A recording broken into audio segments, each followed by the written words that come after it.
녹화 됐어. 이 두면 되는 거야. 이렇게 두면 되는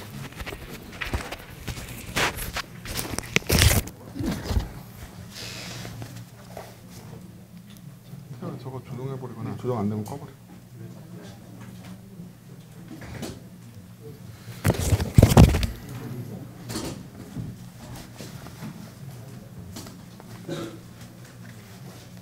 조정하는데 욕심나지.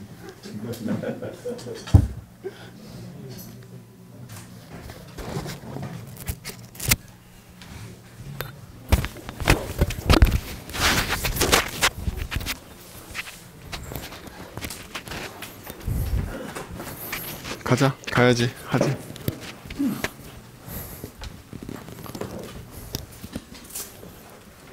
조용히 내보니까 안 좋게 들렸어. 응?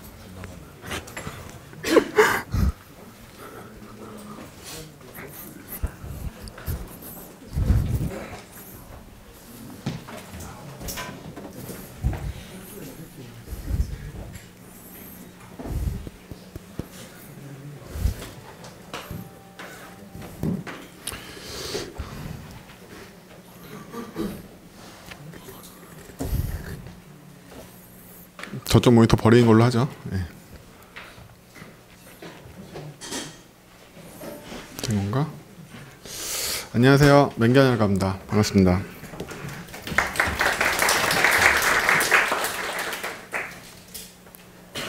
저희 모집하는데 55분이나 새로 오신 분이세요. 그래서 저번에는 44명 새로 오셨는데 오늘 55명이나 새로 오셔서 첫 강을 진행해 가면서 반응을 보고 그룹에도 여러분들 피드백 주실 수 있는 공간을 좀 만들어서 레벨 조정을 좀 해야 될 것 같아요. 원래 이게 연속된 강의 중에 4번째이기 때문에 어느 정도 레벨링이 돼 있는 상태인데 새로 오시는 분이 55분이나 계시니까 처음 들으시는 거나 마찬가지라서 어차피 눈높이에 맞춰야지만 강의가 되는 거라서 강의를 오늘 어느 정도 레벨로 해보고 의견을 받아가지고 이후 강의에 대한 레벨을 재조정하는 걸로 할게요.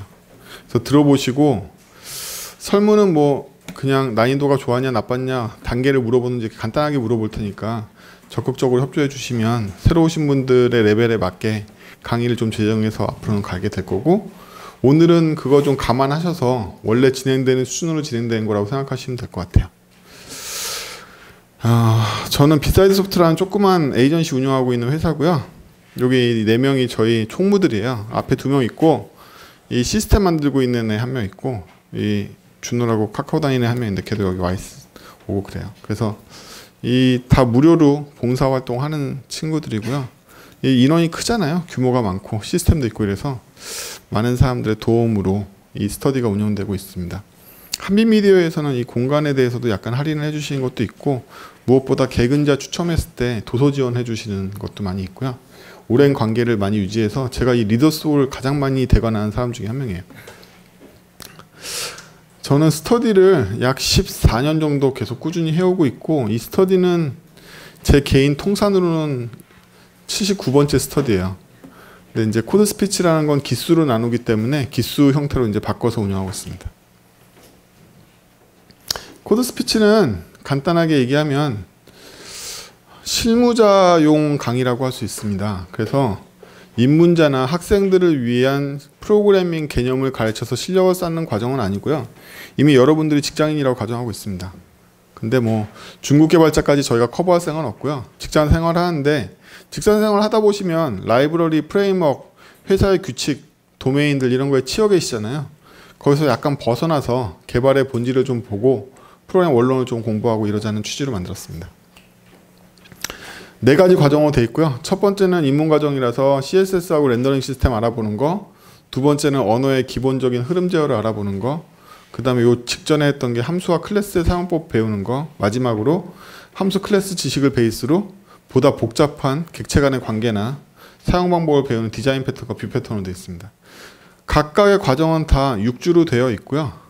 올해 제가 과정을 6개 소화해서 한 기수 배출하고 지금 이제 이 기수가 이제 마지막까지 가는데, 작년에 시작한 기수가 올해 2개를 해서 끝내고 이 4개를 더 진행해서 이제 여러분들이 마지막 과정에 들어오게 되실 겁니다. 저희 굿즈도 많이 만들어요. 개근자에게는 기수마다 굿즈를 선물하고 있는데요. 개근만 하시면 돼요. 개근자에게 저번에 드렸던 직전 거에 드렸던 거 이 핸드폰 뒤에 거 했었고 그전에는 뭐 이런 핸드폰 케이스도 했었고요. 이번에 뭐 할지는 아직 안 정했어요. 그다음에 개근하신 분들 5명 당첨시켜서 도서 최신 한빛에서 나온 신간 중에 하나 5분한테 드린 걸로 하고 있습니다. 자, 그래서 말씀드린 대로 지금 3기에 돌입하셨고요. 3기에 있는 이제 네 번째 과정, 3이라고 되어 있죠. 네 번째 과정이고요. 오늘 그 중에 첫 번째 시간입니다. 총 6주로 되어 있어서 호흡이 짧다면 짧고 길다면 긴데요. 각 수업이 2시간밖에 안 되기 때문에 알고 보면 그렇게 큰 부담 안 되세요. 저랑 만나는 시간 고작 12시간밖에 안 됩니다.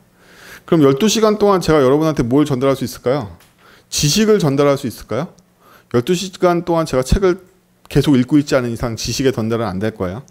그럼 제가 여러분한테 드릴 수 있는 건 딱 하나입니다. 다양한 예제와 개념들을 공부해 가면서 아, 개발이 이런 면도 있었지. 라이브러리만 쓴다고 능사는 아니구나. 뭐 이런 정도의 자극을 받으시고 나도 개발 공부 좀 해야겠다라는 모티베이션이 약간 일어나시면 저는 교육의 목표를 달성했다고 생각합니다. 디자인 패턴, 뷰 패턴을 들어가기 전에 여러분들을 우습게 보는 건 아니지만 HTML5하고 ES6 이후의 문법을 얼마나 아는지 가볍게 몸풀기를 해보도록 하죠.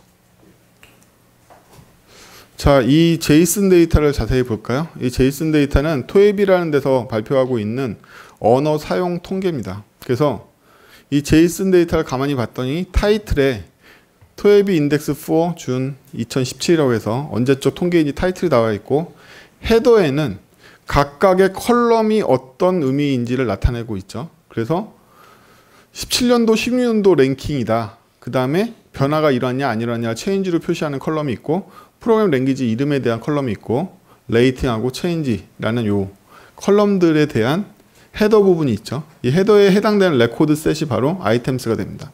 아이템스 보면 작년에 1위가 올해도 1위, 2017년에도 1위인데 걔가 자바였다. 그래서 레이팅은 14.49%가 쓰이고 있다. 뭐 이런 것들 하고 있는 거죠. 이러한 단순한 제이슨 데이터입니다. 이 제이슨 데이터를 가지고 간단하게 트레이닝을 해보자는 거예요. 트레이닝을 해보자. 그러면 프론트엔드의 기본답게 HTML 기본 구조를 만들고 노란색으로 나와 있는 섹션에 ID 데이터라는 곳에다가 제가 그림을 그려서 뿌릴 생각이고요. 표로 그릴 거니까 테이블이라는 클래스를 하나 만들었습니다. 그럼 이 안이 어떻게 생겼는지는 잘 모르겠지만 실제로 만들고 나면 저희는 이런 코드를 얻게 될 거예요. 테이블에게 ID 값, 부모의 ID 값을 넘겨줬으니까 이 안에다가 테이블을 만들어 줄 거고요. 이 만들어진 테이블에다가 제이슨을 로딩 시켰더니 제이슨 로딩 되면서 여기다 그림이 예쁘게 테이블로 그려지지 않을까? 이렇게 볼 수 있겠죠. 이 코드가 의미하는 거. 코드를 짜실 때 객체지향 사고에서는 가장 중요한 게 코드의 내부 구현물이 아닙니다. 코드를 어떻게 사용하지? 라는 진짜 주인공은 여기에 있지 않고 여기에 있다는 거예요. 이 개념은 TDD도 마찬가지고 더 정확하게는 호스트 위주의 개발인데 코드의 내부 구현이 중요한 게 아니라 실제 이 코드가 어떤 역할을 수행하는지에 초점을 두고 개발하시는 편이 훨씬 더 바른 설계에 도달합니다. 그래서 무턱대고 짜지 마시고 웬만하면 어떻게 쓰지를 먼저 생각하고 그 다음에 채우시는 편이 항상 더 유리합니다. 꼭 TDD 하지 않아도 유효한 전략이에요. 쓸데없는 코드를 안 짜게 되고 내가 필요한 코드가 무엇인지 인지할 수 있기 때문에 실제로 코드 분모 확대해서 보도록 하죠. ES6에서는요. 콘스트라고 상수항을 정의하는 문법이 있죠. 근데 이 콘스트에서 정의하기에는 스코프 영역을 TDG로 연결할 수가 없죠. 우리가 렛을 쓰는 경우에는 렛은 할당을 늦게 해도 되기 때문에 TDG를 통해서 중괄호만 치면 나중에 할당해도 되기 때문에 굳이 익명함수 공간이 필요 없어요. 근데 콘스트는 선언과 동시에 할당을 해야 되기 때문에 어쩔 수 없이 익명함수 공간을 통해서만 클로저를 만들어낼 수가 있죠. 그래서 렛 콘스트가 있는 시대에서는 더 이상 스코프 변수를 가두기 위해서 익명함수 필요 없고 그냥 TDG 즉 중괄호만 블록만 선언하면 되는 거 아니야? 라고 생각하기 쉽지만 실제로 콘스트에다 할당하려면 여전히 저 방법밖에 없다. 저 방법밖에 없다. 그래서 문법을 보면요. 화살표 문법이라는 건 원래 변수가 하나 있을 때는 괄호를 생략할 수 있잖아요. 언더는 바른 이름명이죠. 그래서 언더 화살표 하면 괄호 화살표보다 더 짧아요. 제가 귀찮은 거 싫어하는 인간이라서 그래요. 그래서 테이블에 임명함수 만들어 실행하면서 이 임명함수가 클래스를 리턴하도록 되어 있죠. 이렇게 함으로써 저 공간에 스태틱 프라이빗이라는 공간을 만들 수가 있어요. 클래스 입장에선 저희가 바로 스태틱 프라이빗 공간이 됩니다. 이 안에는 당연히 여러 공간들을 할당하게 되겠죠. 그래서 스태틱 프라이빗 공간을 이용할 수가 있고 남한테 노출이 되지 않기 때문에 클래스의 기본적인 설계를 할 때 오히려 저 문법이 훨씬 더 유리합니다. 그냥 문법보다. 이런 기본적인 개념에서 그냥 채워보죠. 여기에 사용법을 보면 부모의 아이디를 문자열로 받고 있죠. 그래서 페어런트를 받은 거고요. 로드는 URL을 받고 있죠. 그래서 사용처에 맞게 그대로 스케치를 해주시면 돼요. 시그니처를. 그래서 클래스의 구현 방법에 대해서 고민하거나 클래스를 어떻게 만들지 고민하는 게 아니라 클래스의 인스턴스를 어떻게 쓰고 있지, 즉 객체 지향의 진짜 의미는 만들어진 인스턴스를 어떻게 활용하냐에 달려있지 클래스에 달려있지는 않아요. 먼저 인스턴스를 만듭니다. 여기 사용처에 맞게 그만큼만 기능을 추가해 주시면 돼요. 하지만 여기 생략된 게 뭐가 있냐면 로드한 다음에 그림을 그리는 게 암묵적으로 일어날 거기 때문에 생략되어 있는 메소드로 렌더가 있다는 사실을 알 수가 있어요. 그러면 우리는 이러한 숨겨진 메소드를 찾음으로써 이 로드 함수가 내부적으로 로드가 끝나면 내부에 있는 렌더를 호출했나 보다 라고 생각해 볼 수 있다는 거죠. 렌더는 왜 로드 소속이 아니지? 그거야 로드하기 전에도 렌더는 일으킬 수 있는 거고 로드와 상관없이 또 렌더를 걸 수 있기 때문에 두 개는 완전히 다른 기능을 수행하는 거라서 로드 안에 렌더가 있는 것은 정상은 아니죠. 그렇죠? 그래서 이런 작은 클래스의 작은 메소드 내부에서도 역할에 맞게 메소드를 분리하는 센스를 갖지 않으면 금방 로드 안에 렌더링 로직까지 다 들어가 버리겠죠. 나눌 수 있으면 나눕니다. 무조건 나누는 게 아니라 두 개의 역할이 무엇으로 다르다면? 변화율로 다르다면. 어떻게 쉽게 판별하시냐면요. 내가 로드 함수를 고치는 타이밍과 렌더 함수를 고치는 타이밍이 일치하는가를 생각해 보시면 돼요. 나는 렌더를 언제 수정하지? 테이블로 그리다가 ULLI로 그리고 싶을 때 수정하겠죠. 그거는 로더를 아작스로 쓰다가 아시오스로 쓰는 이벤트와 굉장히 다른 변화율을 갖고 있다는 거예요. 역할을 인식하는 더 중요한 내용은 이건 그림이고 이건 데이터를 로딩했기 때문에 분리하는 게 아니에요. 수정이 일어날 타이밍이 언제냐로 분리하시는 게 훨씬 더 정답입니다. 왜냐하면 우리가 코드를 분산해서 관리하는 이유는 변화에 대응하기 위해서죠. 그럼 변화가 일어나는 타이밍에 따라서 코드를 분리하는 센스가 필요해요.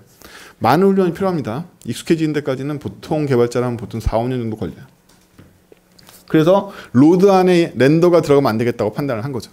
나중에 캔버스를 그리면 어떻게 할 건데? 그때도 로드를 건드려? 로드는 데이터 로딩하는 앤데? 뭐 이런 센스인 거죠. 자, 제가 프라이빗 스태틱 공간에 프라이베이트라는 심볼을 하나 잡아놨어요. 저건 그냥 심볼일 뿐이죠. 근데 이렇게 되면요. 어지간히 해서온 심볼스를 조사하지 않는 이상은 저 심볼이 바깥에 드러나지 않기 때문에 바깥에서는 알 수 없는 심볼이 돼서 유사 프라이빗 변수 공간을 정의할 때 굉장히 편리해집니다. 일반적인 방법으로 접근이 잘 안 되는 프라이빗 심볼을 굉장히 번거롭게 얻어내지 않는 이상은 함부로 접근할 수 없는 내부 프라이빗 변수 공간을 만들 때 훨씬 더 유리해져요. 저희가 기존에 있던 방법으로 만들면 굉장한 비용을 지불하고 변수 하나당 스코프 변수 하나를 잡아줘야 된단 말이에요. 스코프 함수 하나씩 잡아줘야 되는 거죠. 그 비용을 현격하게 줄이고 심볼을 이용해서 숨겨진 심볼을 이용해서 내부 변수를 잡으면 프라이빗의 이 효과가 훨씬 더 강하면서도 거의 안정적인, 물론 완전히 안정적이진 않죠. 객체 조사를 통해서 네가 지정하고 있는 심볼 객체를 거꾸로 얻어내가지고 들어가면 들어갈 수 있으니까. 하지만 이 정도면 충분히 방어한다라고 보고 있어요. 생성자를 볼까요? 생성자의 첫 번째 전략은 검증이죠. 검증입니다. 어떻게 검증하냐면 여기 사용처를 보면 알 수 있어요. 코드를 상상으로 짜실 필요가 없습니다. 가장 나쁜 방법이에요. 코드는 정확하게 현실을 반영해 주면 되고 현실은 여러분들의 테스트 케이스일 수도 있지만 단순히 인스턴스를 사용하고 있는 코드를 짜신 것만으로도 훨씬 더 나아집니다. 얘는 생성자에서 문자열로 부모의 셀렉터 문자열을 받았기 때문에 받아온 페어런트가 스트링이고, 그쵸? 스트링이면서 빈값이 아니라는 정도는 여기서 검증할 수 있겠죠. 런타임 언어는 컴파일 타임에 에러가 나지 않기 때문에 런타임에 스로우 하시는 거 외에는 답이 없어요. 이때가 아니면 이 오염은 전파돼서 굉장히 나중에 다른 양상으로 나타나게 됩니다. 런타임 언어의 기본적인 전략은 스로우예요. 근데 이 스로우를 프로덕션에 적용하기가 무서우시잖아요.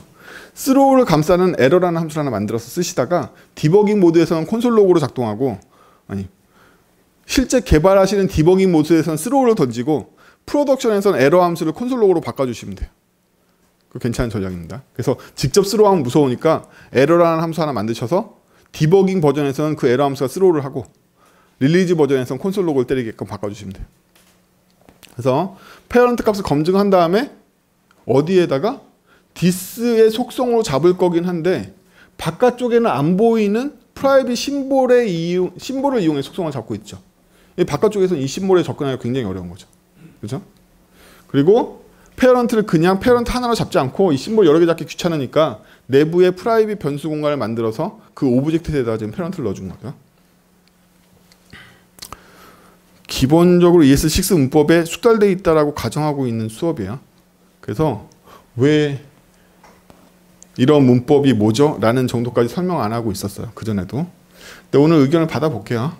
끝나고 나서 ES6가 너무 인정사정 없으니 좀 살살 가주세요. 뭐 ES5로 가면 안 될까요? 이런 의견도 받아볼게요.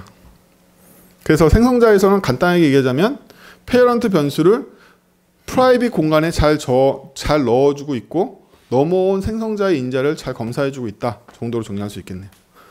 이 시점에 아예 도큐먼트 쿼리 셀렉터 오를 때려가지고 진짜로 있는지 없는지 검사하면 안 돼? 그렇게 안 하고 싶어요. 왜냐하면 레이지하게 하고 싶기 때문에.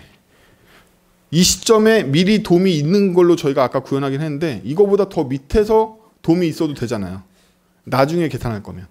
아직 이러한 애가 없어도 된단 말이에요. 여기서는 돔 검사를 안 했기 때문에 로딩이 완료되고 실제로 렌더링 할 때까지 얘가 진짜 존재하는 엘리멘터인지까지는 검사하고 싶지 않은 거예요. 그래서 일반적으로 돔 객체에 대한 조사는 실제 필요할 때까지 미루는 게 더 유리한 전략입니다. 특히나 요즘은 템플릿 데이터로 만들어지거나 로딩돼서 HTML이 주입되기 때문에 이걸 선언하는 시점에 얘가 존재할 거라는 게 굉장히 어려운 시점이에요. 그럴 거면 처음부터 레이지 전략을 쓰시는 게 훨씬 나아요. 로드 함수를 볼까요? 오늘 HTML5하고 ES6 워밍업이죠. 그래서 ES5 이하나 HTML4의 세계는 잘 안 다루고 있습니다. HTML5 세계에서는 패치를 사용하죠. 패치 URL에 들어오면 리스판스가 들어오고 리스판스로부터 제이슨 객체를 얻겠다고 얘기를 하면 제이슨 객체가 들어와서 실제로 그 제이슨 객체를 얻게 되는 게 이 프라미스 단계인 거죠. 지금은 뭐 이 제이슨 제가 관심이 없어가지고 언더로 처리해놓고 디스렌드로 호출해서 이게 우리가 지금 생각하고 있는 프로세스예요. 데이터가 로딩되면 잘 정리해가지고 렌더링을 할 거야. 이런 거죠. 로드 함수죠. ES7으로 넘어갑시다. 로드 함수에 있는 프라미스 때는 어싱크로 변환할 수 있죠. 어싱크 키워드가 붙으면 프라미스 때는 자동으로 처리하는 어웨이트라는 키워드가 생기기 때문에 어웨이트를 통해서 패치 URL을 해주고 여러분들 자바스크립트는 좌에서 우로 파싱합니다. 그래서 먼저 파싱되고 그 다음번에 파싱돼요. 제이슨은 방금 받아왔던 리스판스의 제이슨을 통해서 어웨이트를 때리면 얻게 되는 거죠. 똑같은 변수를 얻고 똑같이 렌더했으니까 위에 코드와 완전히 일치하는 코드죠. 어떤 게 더 좋은 걸까요? 얘도 좋아 보이는데 왜 굳이?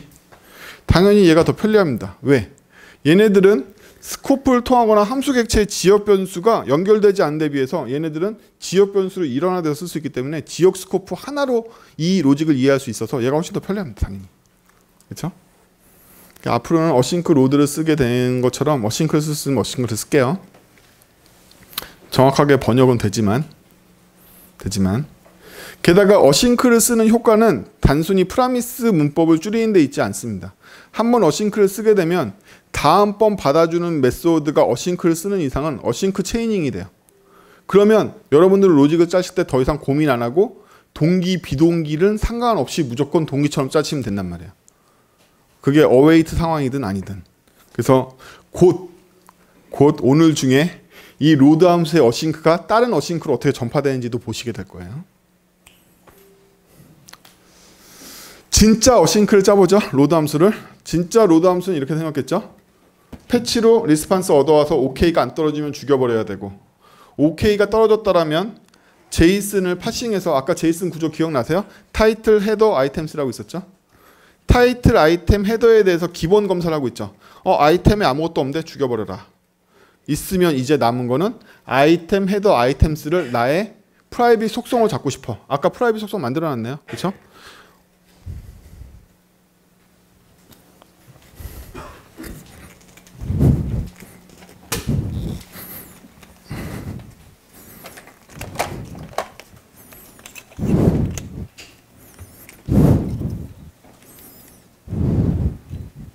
손톱이 없다.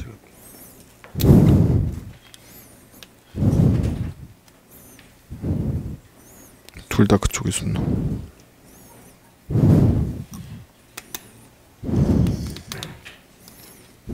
됐나?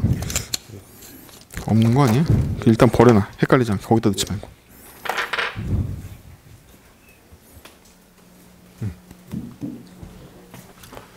그렇죠? 그래서 얘네들을 어디에다가 프라이빗 이 오브젝트에다가 더 추가로 넣어줄 거니까 오브젝트 어사인을 통해서 3개를 넣어줬죠. 그리고 나서 렌더를 때릴 겁니다.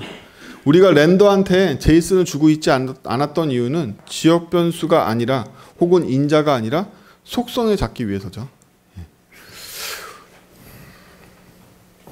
언제 객체의 속성을 잡아야 되고 언제 인자로 전달해야 되는 걸까요? 그건 여러분들이 어떤 함수를 메소드로 볼 거냐 혹은 함수로 볼 거냐에 달려 있습니다. 어떤 메소드가 함수처럼 작동한다는 얘기는 디스 컨텍스트에 의존하지 않고 순수하게 인자와 지역 변수로 작동하는 경우를 얘기하는 거겠죠. 그에 비해서 메소드를 써야 되는 이유는 딱 한 가지겠죠.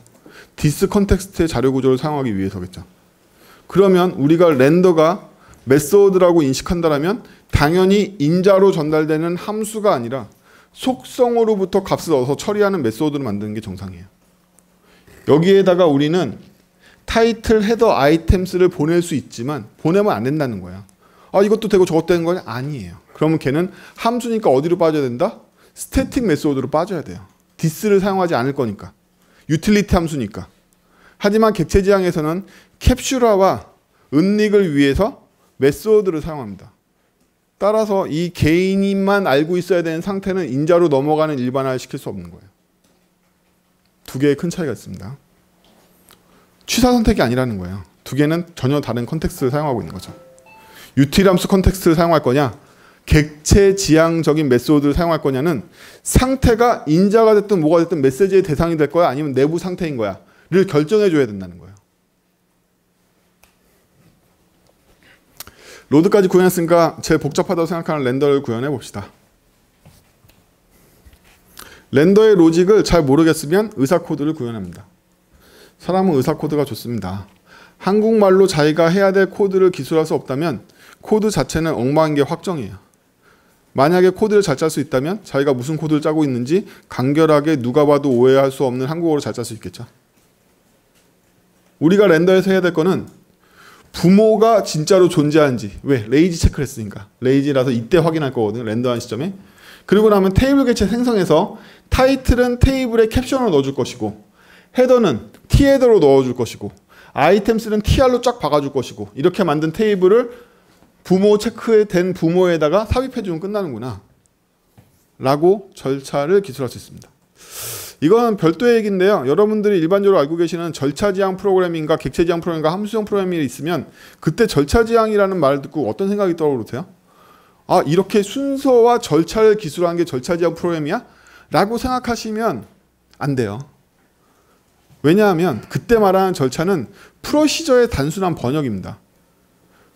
프로시저 오리엔티드 프로그래밍의 단순한 번역이 절차지향 프로그래밍인 거예요. 근데 그때 프로시저는 절차가 아니에요. 함수를 얘기하는 거예요. 중앙에 글로벌 데이터를 두고 그 글로벌 데이터를 두고 경제하는 여러 개의 함수의 기능을 분리하는 스타일의 프로그래밍을 절차지향 프로그래밍이라고 번역이 오역되어 있는 거지 이런 순서대로 기술하는 타입의 프로그래밍이 절차지향 프로그래밍이 아니란 말이죠.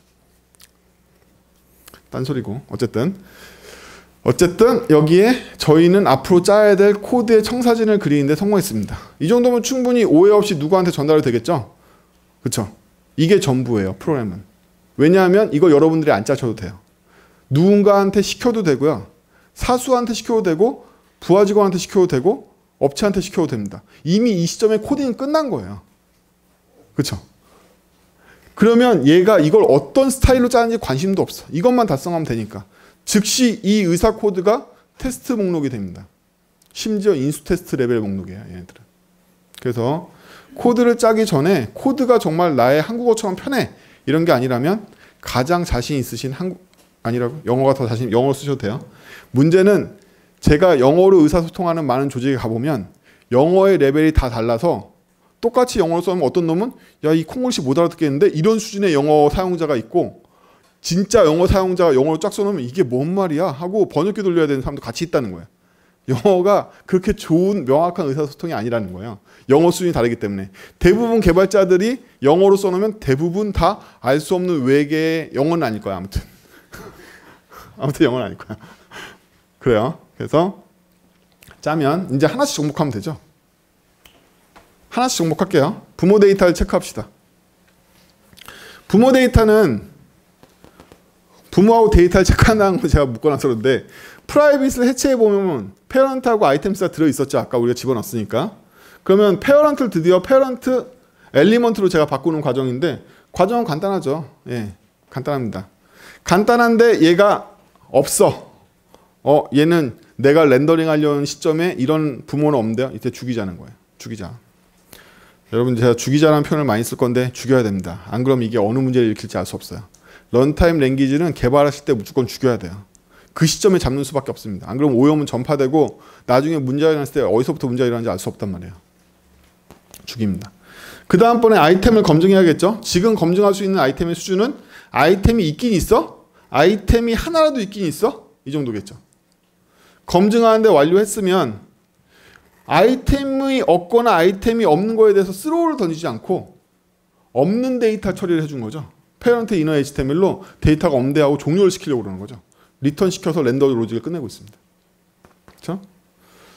그래서 지금 만든 의사 코드 안에는 없는 데이터의 뒤처리라는 의사 코드는 없었잖아요. 하지만 의사 코드를 블록으로 달성하다 보면 부가적인 로직들이 계속 나오게 됩니다. 그래도 사고의 범위가 줄기 때문에 훨씬 더 정복하기가 편해져요. 그냥 난감하게 확장한 거와는 다르다는 거죠. 목표의식 내에서 부가적인 기능들을 정복할 수 있는 형태로 가기 때문에 데이터가 괜찮으면 드디어 페런트를 초기화하고 하단 렌더링을 시작할 준비를 하고 있는 거죠.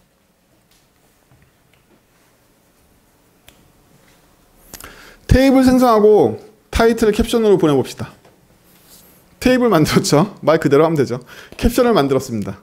캡션에 타이틀 넣네요. 그리고 캡션을 타이틀을 자식으로 넣네요. 이 정도네요. 그렇죠?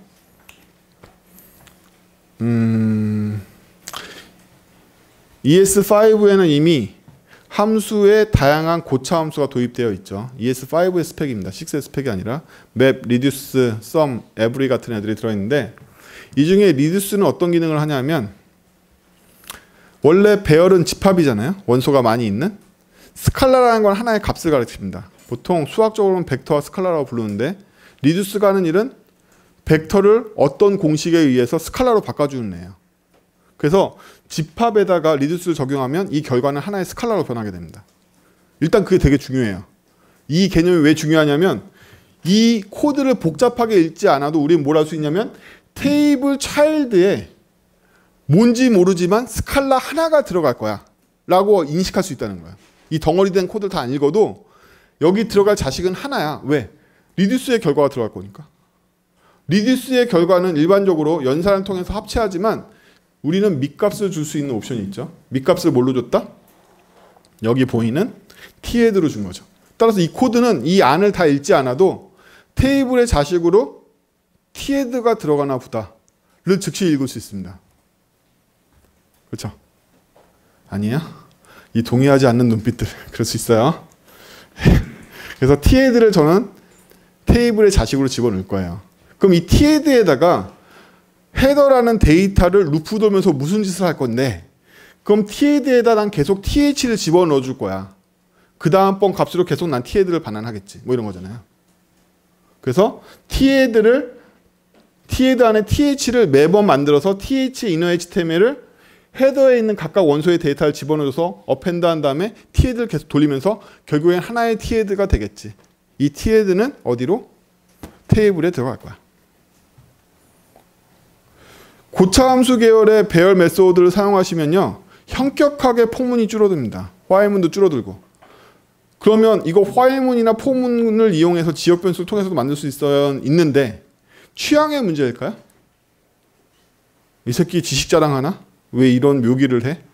그냥 포문 2개 돌리면 되는데 지식 자랑일까요? 오해입니다. 오해입니다. 함수로 제공되고 있는 배열의 고차 메소드 계열들은요, 언어의 스펙의 일부입니다. 현대 언어들은 식 이런 것만 언어의 스펙이 아니에요. 자바 같은 경우에는 자바 표준 라이브러리 전체가 언어의 스펙인 거고, 자바스크립트도 표준 코어 객체를 비롯해서 전부 다 스펙으로 정의되어 있습니다. 그러면 스펙을 제정한 사람들은 분명히 이 해법을 포문이나 파일문을 풀 수 있는 건데 왜 이게 스펙 안에 들어있을까요? 여러분들을 못 믿기 때문이에요. 여러분들을 못 믿기 때문에. 니네들은 포를 잘 짜지 못할 거야. 너희들은 파일을 짤 능력이 없을 거야. 분명히 실수하겠지? 이러한 형태에서는 이 방법으로 써. 우리 로직이 안정적으로 돌려줄게. 그럼 포문은 언제 써? 이런 거 안 되고 커스터마이즈 해야 되는 루프를 돌 때만 써. 우리 위원회는 그렇게 생각하고 있어. 라는 뜻인 거예요. 취향의 문제가 아니라 여러분들은 이 메소드로 해결되는 문제는 이걸로 쓰라는 게 바로 이 언어의 가이드인 거예요. 더 로우하고 더 커스터마이즈 있는 로직에서는 포문을 써야 되지만 어쩔 수 없이 그럴 수 있는 개발자는 몇 명 없을 뿐더러 그 문제를 해결해야 되는 사람도 소수니까 일반적인 문제들로 이걸 풀 수 있다면 이걸로 써. 네가 포문 돌리는 것보다 내가 짜놓은 포문이 훨씬 더 안정적이야. 라는 거죠. 성능 문제는 어떻게 할 건데? 성능 문제 신경 쓰실 때 아니에요. 신경 쓰지 마세요. 당분간. 여러분들은 성능과 상관없습니다. 현대 컴퓨터들은 3GHz로 움직이고 있죠. 1초에 3기가. 상상이 되세요? 몇 번 진동하는 건지? 여러분들 성능 문제 신경 안 쓰셔도 됩니다. 얘를 포문으로 바꿔도 10만 번 돌려서 1ms가 차이 난다고? 안 나. 안 납니다. 여러분들이 이 렌더링을 10만 번씩 1초에 할 게 아니면 차이는 안 나는 거죠. 성능 잊으세요. 있고 언어의 코드가 어떤 안정 지향점을 가는가를 항상 인식하십니다. 더 좋고 안정적인 내가 커스텀으로 알고리즘을 구현해도 안 되는 대안이 있다면 항상 그쪽을 선택하세요. 함수형 이런 거 상관없어요. 언어를 이용해서 내가 커스터마되어 있는 알고리즘을 구현할 필요가 없다면 언제나 그걸 선택하세요. 느린 것 같은데요? 빨라져. 크롬 버전업하면 다 빨라집니다. 어차피. 이거 함수를 계속 호출하니까 되게 느릴 것 같은데요? 함수 크롬 68에서 패치돼가지고 10배 빨라졌어요. 그렇죠? 여러분도 최적화 아무것도 아닙니다. 크롬 69, 68 패치 노트 가서 읽어보시면 함수의 호출 연산과 함수의 호출 바인드 성능이 100배까지 높아진 예도 있어요. C 모듈을 개선해가지고. 여러분들이 자바스크립트 레벨의 개선은 아무것도 아닌 거예요. 어차피 이거 돌리는 스크립트 엔진의 C 레벨을 고쳐버리기 때문에 그냥 언어 문법상 지원되는 가장 추상화된 문법을 사용하세요. 그리고 그거에 익숙해지세요. 리두스를 이렇게 쓰실 생각 안 해봤죠? 하지만 정상이에요. 정상이죠. 네. 같은 요령으로 이번엔 맵 함수를 응용해 볼까요? 되게 직관적인 거죠. 맵 함수를 tr로 바꾼 다음에 이것만으로 저희는 뭘 선택할 수 있다? 맵 함수를 선택할 수가 있어요. 아이템 전체가 tr로 바뀔 거니까 맵이야. 그쵸? 이미. 그러면 점점점 레스트 연산자를 이용하면 얘를 맵을 통해서 뭘로? tr로 바꾼 다음에 다 집어넣을 거야가 이미 문법상 끝난 거죠. 그쵸? 첫 줄 끝줄만 보면 이미 끝난 거예요. 뭘 하고 싶은지가. 이거가 신기해 보이는 이유는 여러분들은 고차 함수를 실제 포문을 대체하기 위해서, 알고리즘을 대체하기 위해서 실생활에 네이티브처럼 사용하고 안 하고 계셨던 거죠. 특수한 케이스 몇 개만 사용하고 나머지는 미개하게 옛날처럼 포화일밖에 없는 시대, ES 3.2 시대에 그걸 계속 고수하고 있는 거잖아요. 나는 꼰대야 이러면서. 그럼 안 돼요. 안 됩니다. 여러분은 그러다가 I나 J의 카운트 실수하면 밑에 애들이 저 꼰대 새끼 지랄하다 저 꼴난 거 봐라 이런단 말이죠. 진짜로. 이렇게 이쁘게 자바스크립트 언어가 다 보장하는 이 알고리즘이 제공되고 있는데 잘난 척하고서 2단 포스선이 저 꼴 나는 거 봐라 이렇게 된다는 거예요. 진남입니다. 자기가 익숙한 걸 버리기 어려워요. 여러분들은 직장인이고 경력자이고 본인이 쌓아온 게 있기 때문에 하지만 새로운 기능들은 기존의 기능으로부터 개선하거나 기존에 반복되는 것들을 통계적으로 수집해서 반복되는 기능을 제거하고 새로운 스펙을 발표합니다. 그럼 관심을 갖고 새로운 스펙이 나오면 기존에 중복된 부분들을 제거함으로써 훨씬 더 안정성을 얻을 수 있어요. 설마 이렇게 간단하게 될 줄이야. 이 정도입니다. 그렇죠? 각각의 맵에 있는 원소 아이템들은 아이템이 TR로 변환돼야 되니까 아이템은 TR로 변환될 거야. 근데 그 TR 안에는 TD가 들어가야 된단 말이죠. 그쵸? 아이템 자체도 2차원 배열이었잖아요. 아이템 안에 또 배열 들어있잖아요. 2차원으로. 그쵸? 걔네가 돌면서 리듀스를 통해서 아이템도 배열인데 배열이 리듀스가 되니까 뭘로 변할 것 같아? TR로 변할 것 같아. 이 TR이 결국 뭐가 됐다? 맵이 될 거야. 라는 사고의 흐름이 굉장히 자유스러워야 된다. 아, 리듀스는 배열을 하나의 스칼라로 바꾸는구나. 맵은 특정형을 다른 형으로 바꿀 때 쓰는구나. 라는 기초 개념이 되게 확고하다라면 여기서 이 두 줄을 가는데 거의 무리가 없을 거라는 거예요. 아이템을 바꿀 건데 바꾸는 대상이 배열이기 때문에 하나의 스칼로 취합한 다음에 바꿔줘야지 라는 사고에 도달하는데 큰 무리가 없을 거라는 거예요. 그렇죠? 경험이 있거나 노련해서가 아니야. 실제 얘네들이 어떤 일을 하는지 정확하게 이해함으로써 그걸 깨달을 수 있다는 거예요. 사용도 자유롭겠죠. 우리가 하고 싶은 게 그 자체니까. 아이템에 있는 모든 요소를 TR로 바꾸고 싶은데 그 요소, 그 녀석 자체가 배열이었어. 그러면 취합해서 바꿔야 되는구나. 가 바로 맥과 리듀스를 부르게 된 이유인 거예요. 그래서 당연히 TR을 넘겨줬으니까 TR을 돌면서 각각의 배열 원소가 TD가 되는 마법을 부려서 TR이 완성돼서 TR이 어디에? 테이블에 어펜드 되는 차일드로 쭉 레스트 연산을 위해서 한꺼번에 들어가는 거죠. 그렇죠? 분위기를 못 읽겠네요. 자, 테이블을 다 완성했으니까 최종적으로 부모한테 넣어줬습니다. 완성됐네요. 렌더 로직이. 그렇죠? 자, 지금까지가 ES5의 기본 문법에서 ES6의 기본 문법까지를 살짝 돌아봤어요. 우리는 뭘 배우는 거지? 나 저런 문법들에 대한 특이점은 알고 있지만 그게 신기한 것 같지는 않은데 당연합니다. 저희는 이 문법에 관심이 없습니다. 그냥 워밍업 한 거예요. 여러분들이 문법에 익숙하지 않을까 봐. 그럼 우리가 배우는 건 디자인 패턴과 뷰 패턴, 객체 간의 관계, 객체 간의 통신, 객체 간의 역할 분담에 대해서 배우기 위해서 기본기를 그냥 잠깐 트레이닝 해본 거예요.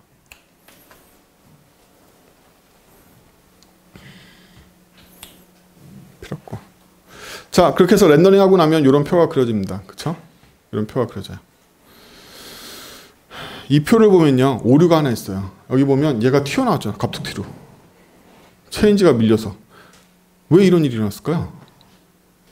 데이터 검증이 레코드 수준에서 이루어지지 않았기 때문에 일어났겠죠. 일부러 이렇게 만든 데이터인데 얘는 레코드 수가 일치하지 않은, 필드 수가 일치하지 않은 데이터가 삽입되어 있는데 우리가 짠 로직으로는 이걸 알아차릴 수가 없으니까 이런 일이 일어난 거겠죠. 그렇죠?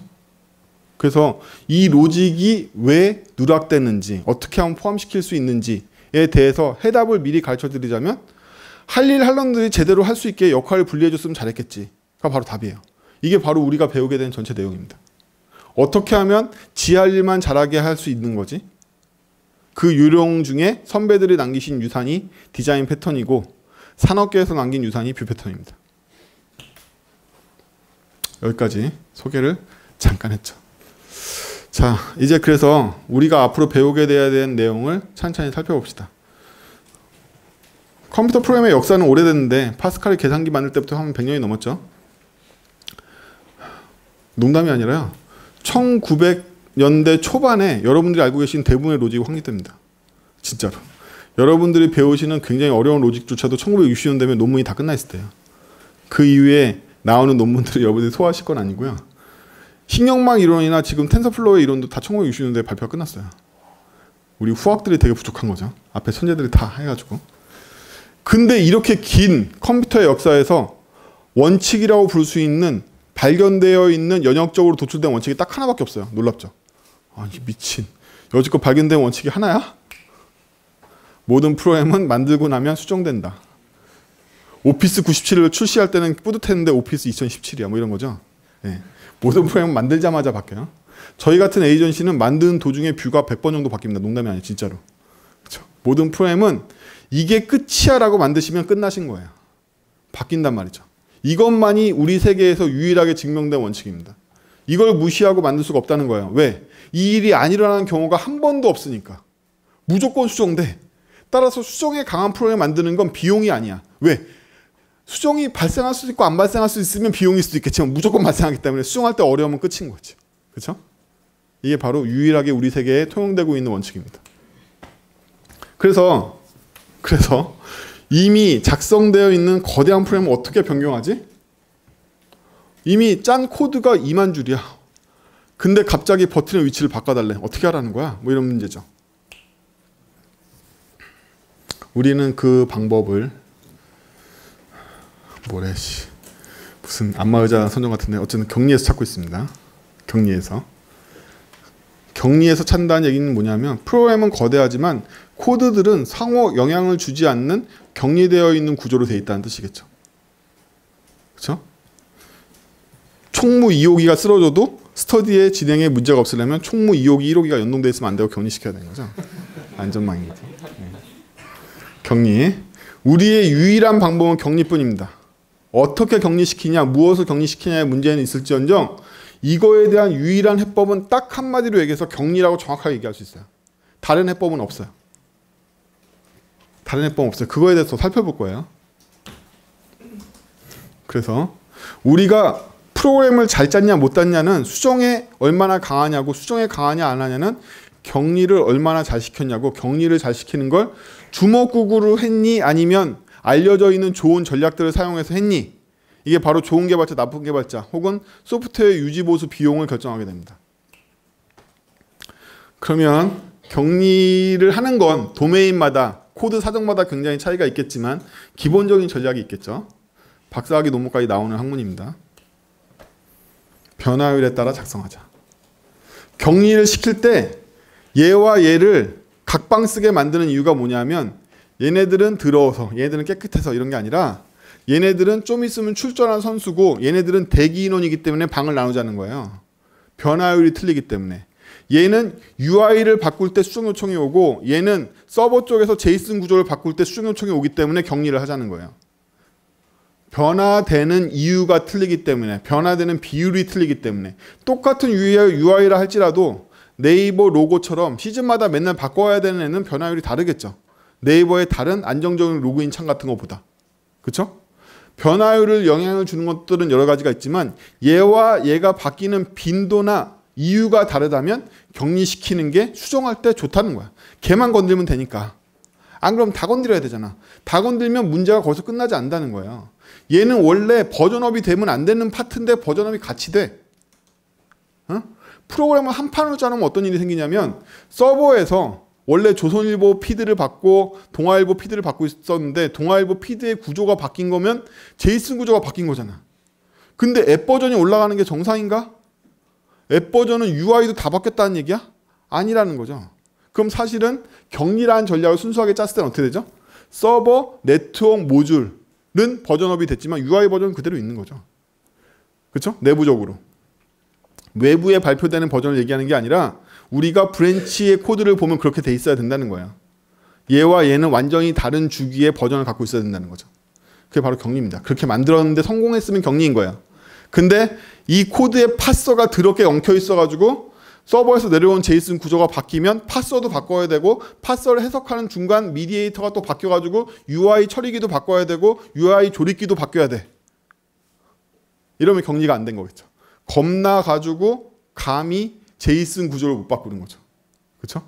네. 격리만이 살 길이다. 어떻게? 변화율에 따라서. 이때 변화율이란 뭐다? 그 부분의 코드가 바뀌는 빈도, 이유 등등. 교과서 같은 소리 하고 있다고요? 맞습니다. 교과서에 있는 내용들이니까. 자, 변화율이란 건 시간적인 대칭성이다. 변화율이란 건 시간적인 대칭성이다. 즉, 이 시점에는 다 똑같은 사람들인데 6주 후에는 사람마다 다 달라지겠죠? 언제? 6주 후에. 시간에 대한 대칭성이란 말이야. 시간이 변함에 따라서 얘는 많이 바뀌고 4번 바뀌었는데 얘는 1번밖에 안 바뀌고 어떤 사람은 6주 후에 많은 걸 깨달았지만 어떤 사람은 똑같아. 이렇게 변화는 시간에 따라서 흐른단 말이에요. 그래서 시간에 따라서 달라지고 원인에 따라서 달라져. 이 사람은 되게 필요한 내용이 이 강의에 나왔어. 너무 임프레션이 심하게 받아가지고 굉장히 자기의 변화가 일어났어. 얘는 전혀 관심 없는 분야인데 계속 떠들고 있어. 아, 나는 계속 공장 자동화해서 MFC로 공장 기계팔 로직 짜고 있는 사람인데 이 수업을 왜 듣고 있어? 이 사람은 안 일어나겠죠, 변화가. 변화 원인과 주기별로 작성을 해야 됩니다. 벌써 두 개만 봐도 2차원 매트릭스가 나오죠. 표가 나옵니다. 변화율 표가 굉장히 복잡하게 나올 수 있어요. 기본적으로 이러한 표에 대해서 진리표 형태로 정리를 해보면 변화율을 고려해야 될 요소 전체 집합을 얻게 됩니다. 그걸 인식하고 코드를 짜는 거와 안 인식하고 코드를 짜는 건 큰 차이가 있어요. 실천 수칙. 헛소리 그만하고 쉬운 얘기 합시다. 어떻게 하면 되는 거야 대체? 말로는 쉬운데. 강한 응집성과 약한 의존성을 가지면 이 변화율 문제가 많이 해결된다고 알려져 있어요. 우리 저번 시간 마지막에 처음에 다 배웠죠. 강한 응집성이 무엇인지, 약한 의존성이 무엇인지.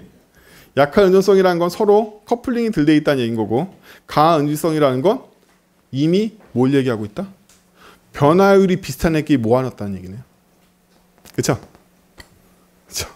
근데 제가 저번 강의 때 뭐라고 했냐면 이 둘은 어느 정도 상대관계에 있다고 그랬죠. 너무 강한 응집성을 추구하면 어떻게 된다?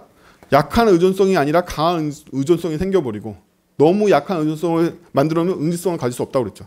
두 개의 밸런스를 잡는 게 어렵기 때문에 좋은 프로그래머가 드문 거라고 그랬어요. 본인이 실력이 있다는 건 이 두 개 사이의 밸런스를 잡는 행위라고 볼 수 있겠죠. 그 얘기가 더 나아가서 밸런스를 잘 잡으면 어떻게 된다? 격리가 실현된다. 밸런스를 못 잡으면 격리가 실현되지 않겠죠. 왜 5년이나 걸리냐? 이 고민을 하는데 5년이 걸리는 거예요. 만들었는데 제법 그렇다게 보이는 데까지. 많이 노력했을 때 다 5년? 그럼 평균값도 있어? 그런 게 어딨어? 물론 여러분들은 금방 하실 거예요.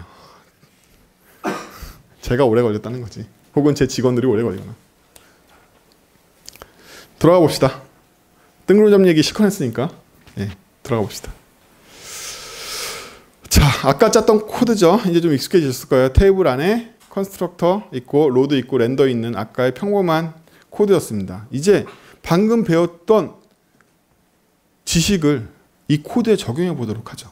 이 코드는 여러분들 보기에 완벽한가요?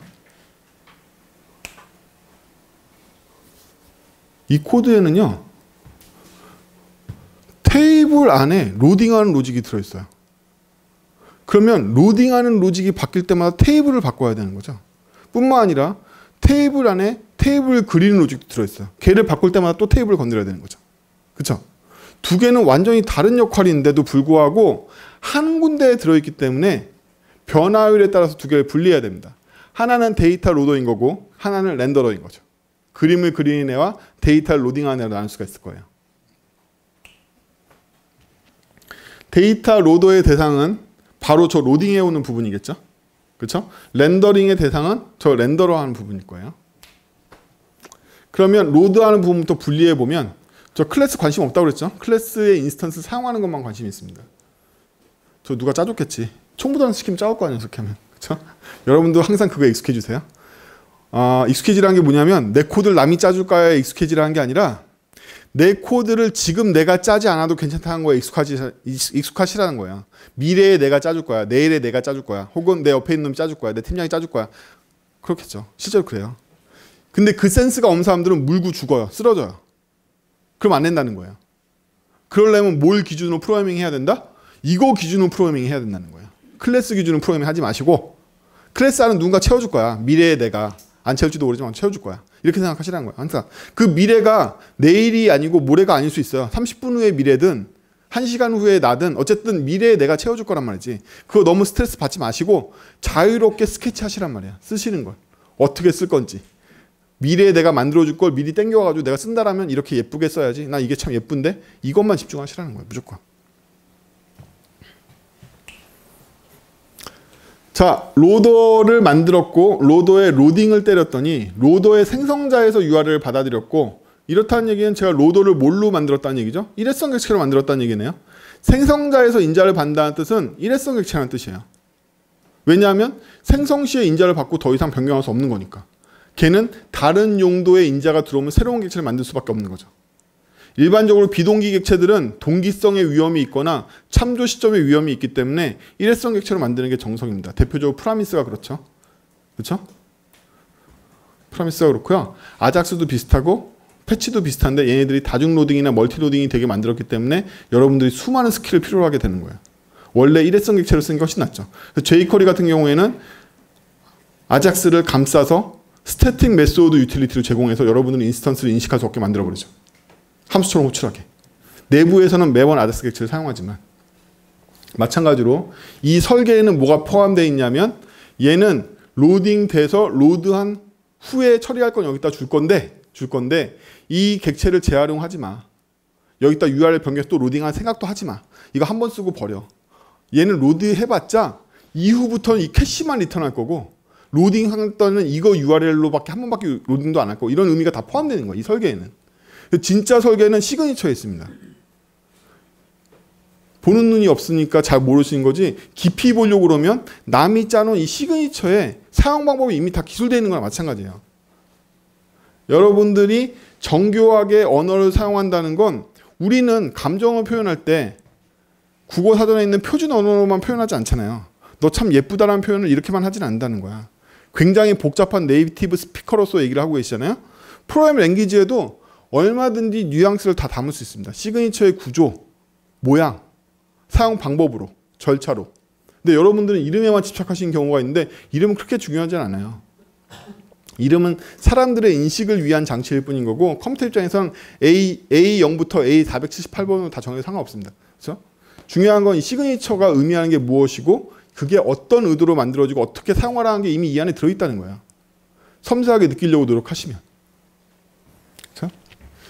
그래서 얘는 로더 시점에는 URL을 픽스시키고 로드 시점에 실제로 레이지하게 로드를 해서 앞에 리스판스고 뭐고 다 생략하고 제이슨 객체가 들어와서 이 람다에게 제이슨 객체를 전달하는 식으로 되어 있죠. 이때서야 비로소 렌더러를 만드는 가치가 있기 때문에 렌더러를 만들고 렌더러한테 제이슨을 셋 데이터를 통해서 메시지로 전달해주면 렌더러가 실제 그림을 그릴 수 있게 되는 거죠. 그렇죠? 뭐 굳이 셋 데이터와 렌더라는 메소드 두 개를 나눈 이유는 두 개의 변화율이 다르기 때문이에요. 그렇죠? 그냥 렌더한테 제이슨 넘기면 안 돼요? 안 돼. 제이슨을 해석하는 행위하고 그림을 그리는 행위가 다르기 때문에 변화율이 틀릴 거야 라고 생각하는 거야. 이런 거 되게 많단 말이에요. 여러분들 보면서 야 이거 일로 보내나 이거나 똑같잖아. 물론 지금 구현은 똑같겠지. 미래의 수정은 달라질 거야. 이게 한 줄이 더 들어간 게 더 유리할 수 있다는 거야. 코드를 단편적으로 보면 안 된단 말이에요. 미래의 변화율을 보고 수정될 걸 예상해 보면 얘가 유리하잖아요. 그렇죠? 얘는 데이터를 뒷정리할 시간을 이때 가질 수 있고 얘는 그림에만 집중할 거니까. 모든 코드는요. 한 줄 한 글자도 안 빼놓고 전문가가 짰으면 다 설명할 수 있어요. 다 의도가 있고. 네이티브 스피커가 말하고 있는 거기 때문에. 우연한 말이 없는 거예요. 그 안에. 그 전문가 바로 여러분들입니다. 여러분들이 짜시는 코드는 하나도 안 빼놓고 다 의도를 설명하실 수 있으면 돼요. 근데 대부분의 개발자한테 물어보면 붙였는데요? 스택 오버플로우인데요? 이렇게 얘기한단 말이에요. 사수가 줬는데요? 그렇게 하지 마세요.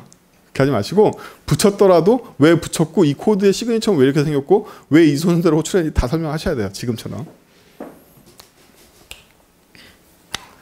근데요. setData라는 저 말로부터 역할을 인식할 수가 있어요. 데이터를 로딩하는 게 목적이 아니었구나 이 새끼가. 얘 진짜 역할은 뭐죠? 렌더러한테 데이터를 공급하는 게 목적이었어.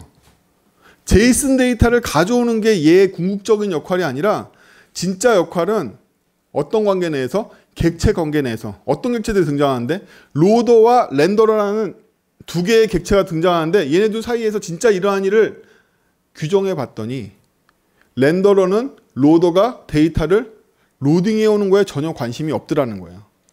어떻게 알죠? 렌더러가 로딩 과정에 관여를 안 하니까. 렌더러의 관심은 오직 뭐만 있다? 데이터 받고 렌더링 되는 것만 관심이 있는 거야. 누구한테? 로더한테 갖는 관심이 이거밖에 없는 거죠. 모르겠고 데이터 내놔. 내가 그림 그리려면 데이터 필요해. 제가 해설하면 쉽지만 역할 인식을 실제로 하신 건 되게 어려워요. 어렵습니다. 근데 역할 인식이라는 건 되게 정교해서 계속 생각해 보실 필요가 있어요. 한 번 그 시점에 역할 인식했다고 끝나지 않습니다. 더 파고들면 진짜 관계가 일어나. 이 새끼들 내연녀 관계였구나. 이렇게 다 드러난단 말이지. 그렇단 말이에요. 그래서 깊이 팝니다. 깊이. 이랬더니 데이터 로더가 아니라 데이터 서플라이였구나. 라는 관계가 드러난 거예요. 언제? 이때 렌더러가 뭐 하는지를 짜다 보니까 알게 된 거죠. 그렇죠? 아까는 어싱크 로드라는 메소드를 감쌌기 때문에 로드인 줄 알고 있었는데 실제 로드된 다음에 하는 일을 뭔가 하고 역할 분리해서 기술해봤더니 이 새끼는 데이터를 공급하는 거지 로더의 관점은 관심도 없구나 얘는 를 알게 된 거예요. 데이터 서플라이가 됐든 로더가 됐든 무슨 큰 차이가 나요? 무슨 큰 차이가 나는지 봅시다. 그거 좀 이따 보고. 자, 두 번째로 나쁜 점이 하나 있어요. 이 제이슨 데이터는요 프리미티브 값에 가까운 로우 데이터라는 녀석이에요. 그래서 객체이긴 하지만 값으로 취급되고 있습니다. 그렇죠? 서버에서 실제로 텍스트 넘어온 값이기도 하고 값으로 취급되고 있단 말이에요. 이 값의 문제는 뭐냐면 값을 검증하지 않으면 항상 위험한 값이라는 거예요. 따라서 우리는 값을 검증했어야 되죠. 아까 페어런트나 이런 것처럼. 만약 이게 싫다라면 값을 검증하는 애한테 넘겨줘서 검증된 걸 받아오면 되겠네요. 즉 값을 검증하는 역할을 수행하는 객체가 있으면 될 거예요. 그렇죠? 그래서 우리는 값을 사용하지 않고 값을 객체로 감싸서 사용합니다.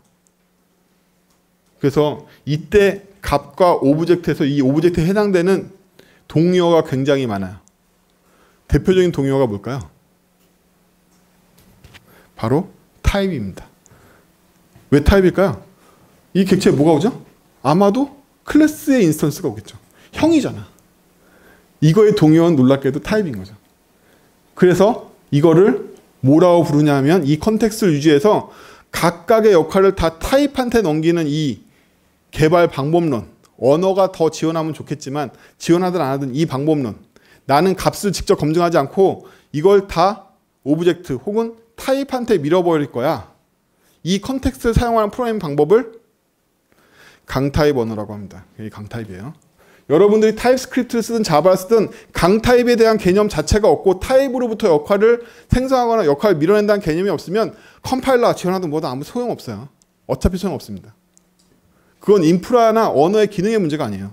여러분들이 어떤 역할을 수행할 때 타입한테 미는 센스가 있느냐 아니냐 이런 문제에 가깝다는 거예요.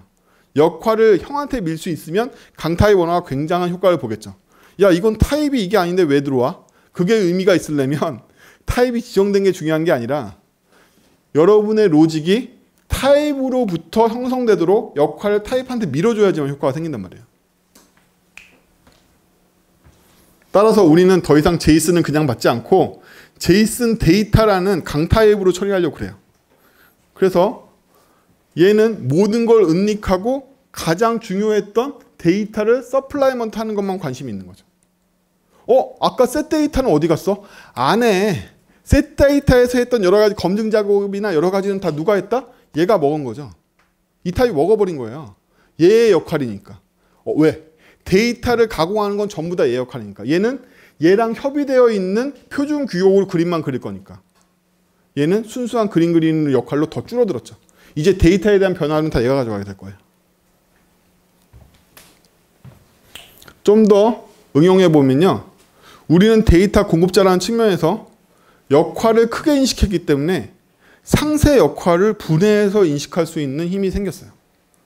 놀랍게도 설계의 과정은 하향식, 상향식이 동시에 일어납니다. 일반적으로는 상향식으로 일어나요. 제이슨 데이터가 제이슨 데이터를 공급한다는 개념에 이르렀으면 여러분들은 즉시 카테고리를 인식하세요. 아, 제이슨 데이터는 뭐다? 데이터 중에 하나구나를 즉시 인식할 수 있습니다. 그렇죠?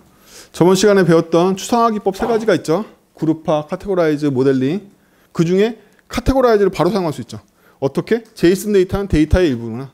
그렇다라면 형제들도 즉시 인식됩니다. 그렇죠? 형제들도 즉시 인식된단 말이에요. 따라서 얘네들의 공통점을 모은 추상화 레이어를 바로 만들 수 있게 됩니다. 그래서 이 동네가 바로 만들어지는 거죠. 이게 다 어디서 왔다? 데이터 서플라이라는 역할을 인식하는 순간 이 동네가 싹 만들어진단 말이에요. 그럼 얘네들 만들 필요 있다 없다? 안 만들어도 됩니다. XML 필요한 놈이 만들겠지. 이거 구상해서. 혹은 야 나 XML도 만들고 싶은데 네가 만들어줘. 이거 보고. 이러면 된단 말이에요. 그 이거 보고 얘기한 놈이 꼭 옆에 동료가 아니라 미래의 자기래니까 어쨌든. 그래요. 이게 다 인식하면 만들 수 있는 거예요. 인식해서 만듭니다. 그리고 얘네들과 관계를 맺는 거죠. 드디어 렌더러가. 렌더러는 얘네들과 관계를 맺었을까요? 얘네들과 관계를 맺으면 얘가 얘랑 짝짝꿍하다 얘랑 짝짝꿍하면서 얘 코드를 바꿔야 되잖아요. 따라서 경제성으로 보건대 내가 일일이 졸개들을 상대하느니 니네 대장 나와. 매니저 누구야? 여러분들 클레임 걸 때 매니저 나오고 그러잖아요. 얘네들 상대하기 싫으니까. 매니저랑 상대하는 게 훨씬 더 유리하겠죠. 경제상. 그럼 얘네들은 얘 사정들을 고려하고 싶지 않은 거라. 그러니까 위에 오야붕하고 협력을 하려고 그러는 거죠. 네가 보내는 데이터 형식을 내가 받아줄게. 이 잔챙이 새끼들은 니네 집안 정리는 네가 알아서 해. 왜 집안 사정을 나한테 얘기하려고 그래. 너랑 얘기할게 나는. 이런 거죠. 그렇죠? 이게 바로 추상화의 파워예요. 추상화를 하면 집안 식구들을 통솔하는 오야붕을 만들 수 있다고 생각하시면 돼요. 즉시. 이거에 맞게 코드를 짜보면 데이터에서는 async get data라는 메소드가 된러블을 리턴할 거야 라는 표준 스펙 하나만 딱 정의되어 있는 거죠. 그렇죠? 그럼 제이슨 데이터는 데이터를 상속받아서 컨스트럭터에서 밑값이 되어 있는 데이터를 받아들였고 async 데이터를 어떻게? 오버라이드 해가지고 만들어내고 있는 거죠. 여기 있는데 이거는 부모권은 구상하지 않고 쓰면 스로우 던져서 죽어버릴 거 아니에요. 반드시 오버라이드 해야 되는 메소드란 말이에요. 얘가 오버라이드 했으면 이게 호출될 거니까. 여러분들 첫 시간 분들이 많아가지고 지난 거에 연속으로 얘기할 수가 없는 게 좀 안타까운데 객체지향을 이루는 가장 중요한 원리 두 가지 말씀드렸죠. 뭐지? 내적 일관성, 대체 가능성 얘기했었죠. 내적 일관성, 대체 가능성이 같이 결합하면 어떻게 된다? 대체가 됐을 때 내적 일관성을 위해서 얘를 데이터형으로 만들었지만 실제 객체가 제이슨 데이터라면 호출되는 메소드는 자식 걸 거야. 기억나시죠? 안 나? 몰라? 어쨌든 객체지향에는 두 가지 원칙이 있고 그 시스템을 유지할 때만 객체지향이라고 불러요. 대체 가능성하고 내적 일관성이라는 게 있어요. 어쨌든 얘 get 데이터를 보면 데이터가 스트링인지를 확인하고 그쵸? 그 다음에 await 패치로 해가지고 제이슨 데이터 만들어서 리턴해주고 있죠. 그쵸? 리턴해주고 있습니다. 그리고 이미 데이터가 뭐 한 번 로딩한 이후에는 어떻게 되는지 모르겠는데 이 데이터에 대해서 이 get 데이터가 성립하지 않고 스트링이 아니라면 제이슨 데이터가 스트링이 아니라면 그냥 이 데이터를 리턴하고 있는 거죠. 이것만 봐도 구상 클래스인 제이슨 데이터의 생성자는 문자열로 URL을 받거나 진짜 제이슨 객체를 홀딩해둘 수 있는 능력이 있다는 걸 알 수가 있겠죠. 그런 기능을 추가한 거예요. 얘를 통해서 제이슨 데이터를 공급할 거기 때문에. 근데 여기도 보면요. 얘는 await의 비동기 컨텍스트로 리턴하고 있고요. 얘는 그냥 리턴하고 있죠. 어싱크의 장점은 두 개 다 리턴할 수 있다는 데 있어요. 동기, 비동기를 가리지 않는 로직을 짤 수 있다는 데 진짜 의미가 있어요. 그게 프라미스 댄으로는 불가능한 거죠. 그렇죠? 자, 그러면 제이슨 데이터를 만들었으니까 렌더러의 진짜 내부 사정을 봅시다. 렌더러는요. 데이터 객체를 받았는데 우리는 강 타입으로 검사할 거니까 제이슨 데이터 같은 졸개에 관심이 있다 없다? 없어. 오야붕인 데이터로 검사할 거란 말이에요. 강 타입 컨텍스트를 쓰기 시작하는 거죠.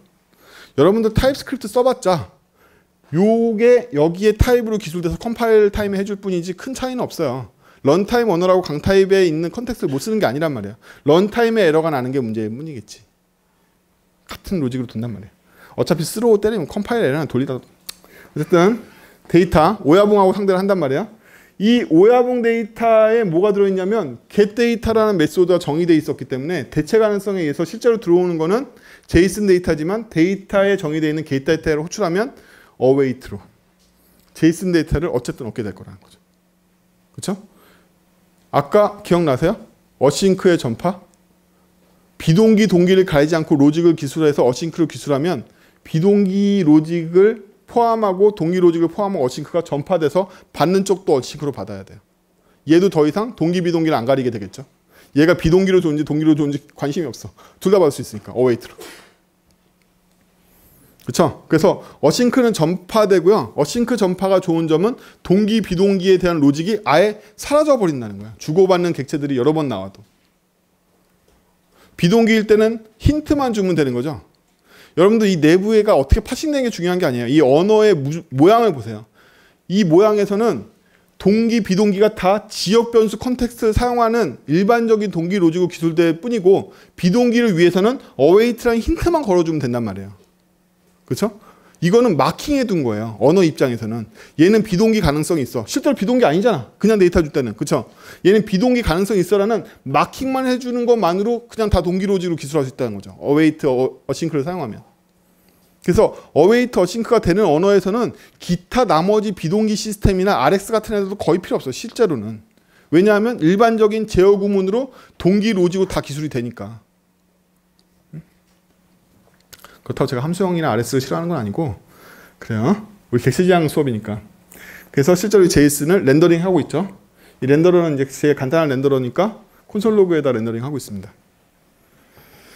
그래서 데이터 서플라이와 렌더링과의 관계가 성립을 해서 역할이 분리돼서 이제 데이터 층은 여러 개의 데이터 층을 받아들일 수 있는 렌더러가 만들어졌죠. 이제 얘 입장에서는 XML 렌더러가 됐든 CSV 렌더러가 됐든 계약을 맺은 거예요. 제이슨 데이터만 get 데이터에서 제이슨이 나오는 게 아니에요. XML 데이터도 책임지고 get 데이터를 호출하면 제이슨 형태로 나한테 리턴할 책임이 있는 거야. 난 얘하고 계약을 맺었거든. 이 말이 되게 중요합니다. 왜냐하면 역할은 계약 관계예요.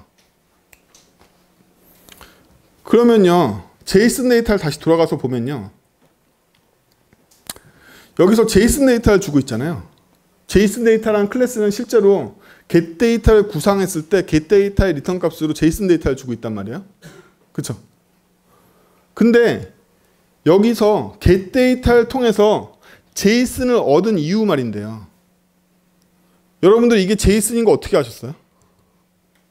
get 데이터는 사실 XML은 다르게 구현할 수도 있고 CSV도 다르게 구현할 수 있는데 데이터형이 get 데이터를 부르면 제이슨이 온다는 걸 어떻게 알았냐는 거예요. 이 로직은 어디에 들어있다? 제이슨 데이터의 get 데이터에 들어있는 거잖아요. 데이터의 get 데이터에 들어있는 게 아니라 근데 얘는 어떻게 알고서 데이터형의 get 데이터를 호출했는데 제이슨이 올 걸 알고 있냐는 거야. 모르는 게 정상이겠죠. 역할은 굉장히 섬세합니다. 모르는 게 정상이죠. 나는 데이터밖에 모르는데 데이터에는 get 데이터에는 어디에도 제이슨 준다는 힌트가 없었단 말이에요. 백. 데이터에 있는 get 데이터에는 스로우만 있지 어디에도 제이슨 데이터를 준다는 힌트가 없어요. 근데 우리는 데이터 타입으로 받았지 제이슨 데이터 타입으로 받지 않았잖아요. 그러면 이거는 제이슨 데이터에 있는 로직인데 이걸 인식하고 데이터형만 검사해서 제이슨을 얻는 건 잘못된 로직이잖아. 여기다가 제이슨 데이터로 썼어야지 그럴 거면. 그럼 이 렌더러는 데이터하고 범용적인 계약을 맺을 수 없는 거죠. 제이슨 데이터만 받아들여야 되잖아. 인자도 제이슨 데이터로 써야 돼요. 그러면. 그래야지 이 제이슨을 받는 게 성립한단 말이에요. 계약이 이렇게 정교한 거예요. 함부로 위쪽하고 계약을 맺었는데 밑에는 누군가를 가정하고서 제이슨을 받았단 말이죠.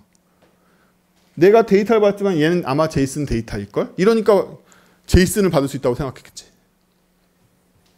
그래서 이 역할 조정을 해야 되는 거죠. 일단 이 역할이 잘못됐다는 걸 인식해야 되고 계약이 잘못됐다는 걸 인식해야 되고 인식은 제가 했으니까 이거 개선할 건데 개선도 제가 하겠지만 어떻게 개선되는지 봅시다. 문제는 뭐였다? 문제는 아까와 똑같아. 날 것의 값을 그냥 리턴하니까 그 값을 어떻게 할 수가 없어서 얘도 그냥 받아버리는 거죠.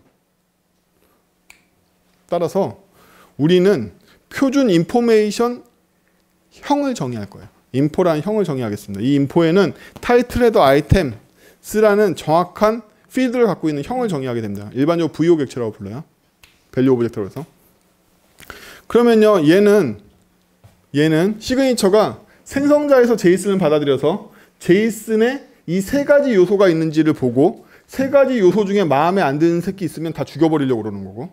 그쵸? 마지막으로 자기 프라이빗에 이걸 넣어서 외부에는 은리시켜서 가르쳐주지도 않을 거고 얘한테 이걸 얻는 표준적인 방법은 게터인 거고.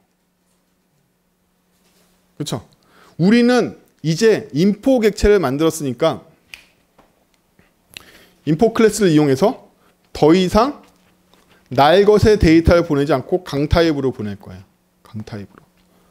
이런 문제가 해결된 거 아니야? 인포를 받았으니까. 아니 뭐가 해결돼? 아직도 똑같잖아. 어떤 점에서 데이터는 인포 준다는 얘기를 한 적이 없는데 왜 get 데이터가 인포가 나와? 아까 제이슨 준 거랑 똑같이 얘한테 의존하고 있잖아. 그러네. gat을 형으로 바꿨을 뿐이지 아직도 멀었네. 그렇다면 누가 인포를 주는 걸 확정시켜야 된다? 데이터라는 오야붕이 get 데이터를 부르면 뭘? 인포를 주는 걸 확정시켜야지만 이 계약이 성립하겠네. 가 결론이죠.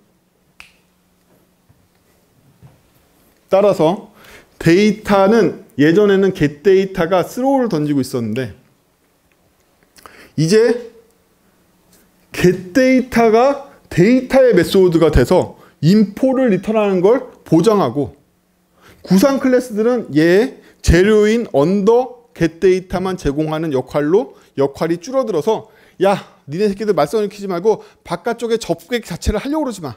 너희들은 아예 만나지도 말고 집안에서 살아. 이런 거죠. 어떤 오버라이드 할 생각하지 말고 집안 전용 메소드나 만들고 있어. 바깥은 내가 접대할게. 왜? 쟤는 나만 바라보겠대. 니네들 상대하기 싫대.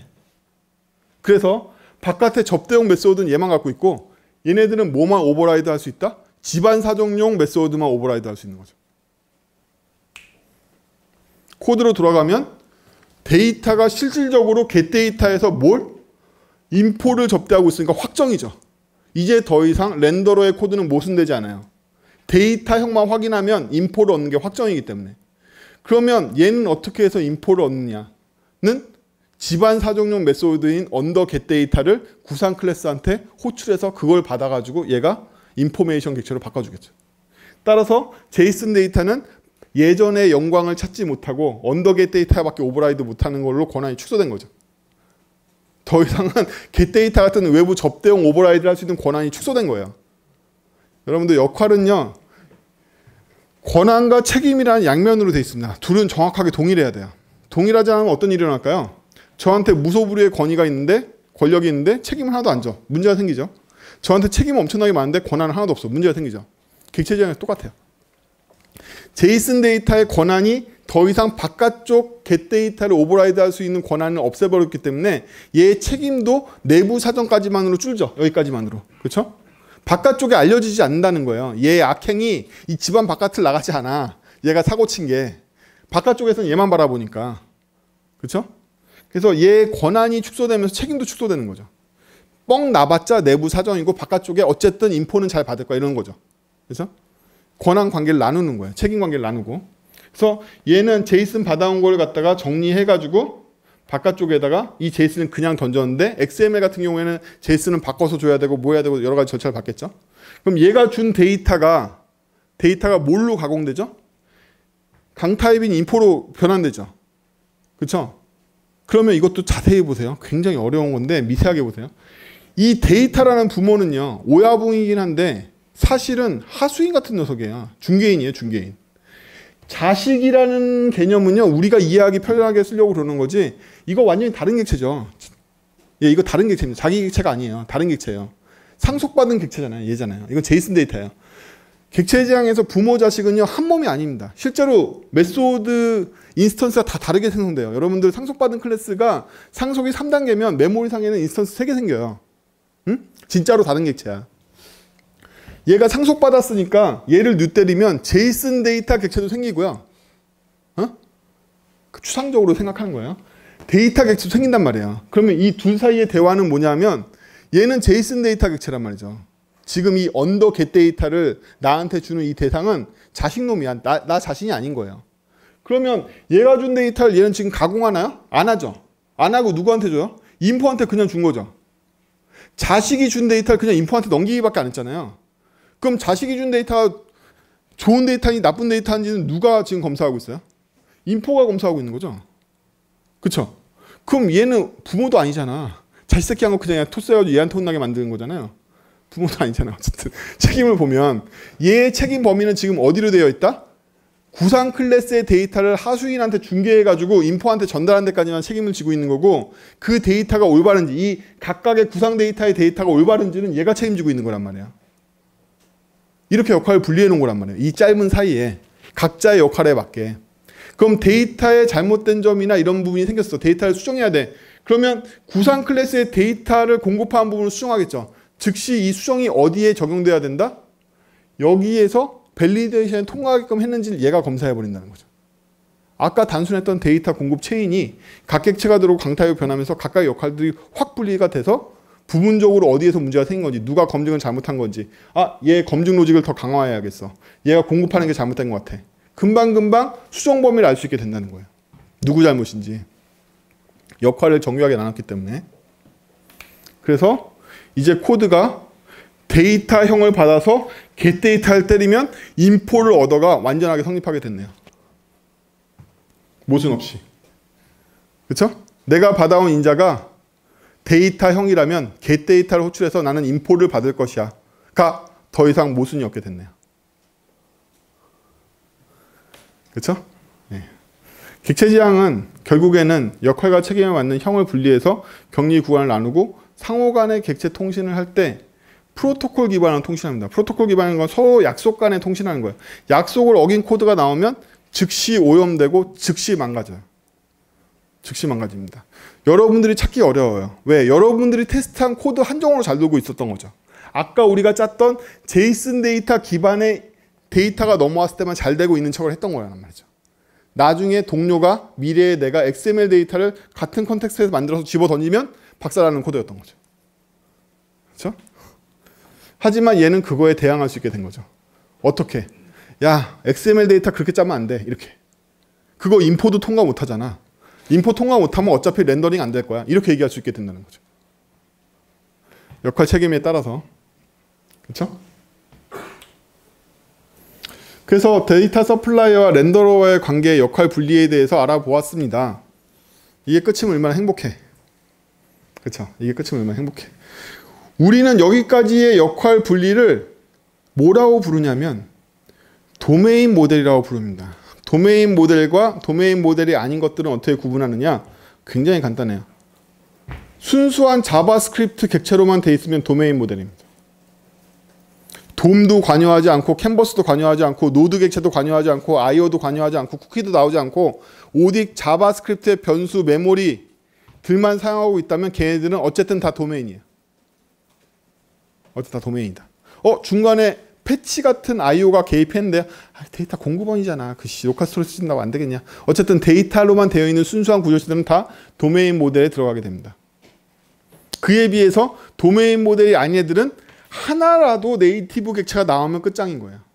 비디오 객체가 됐든 캔버스가 됐든 돔이 됐든 뭐가 됐든 상관없어. 어쨌든 얘가 나오면 여긴 진흙탕이다. 왜? 브라우저를 바꾸든 노드로 바꾸든 다른 자바스크립트 엔진을 바꾸든 무조건 망가질 거니까. 그렇죠? 네이티브의 사정을 반영하는 부분들은 하나라도 개입되어 있으면 무조건 망가질 거니까.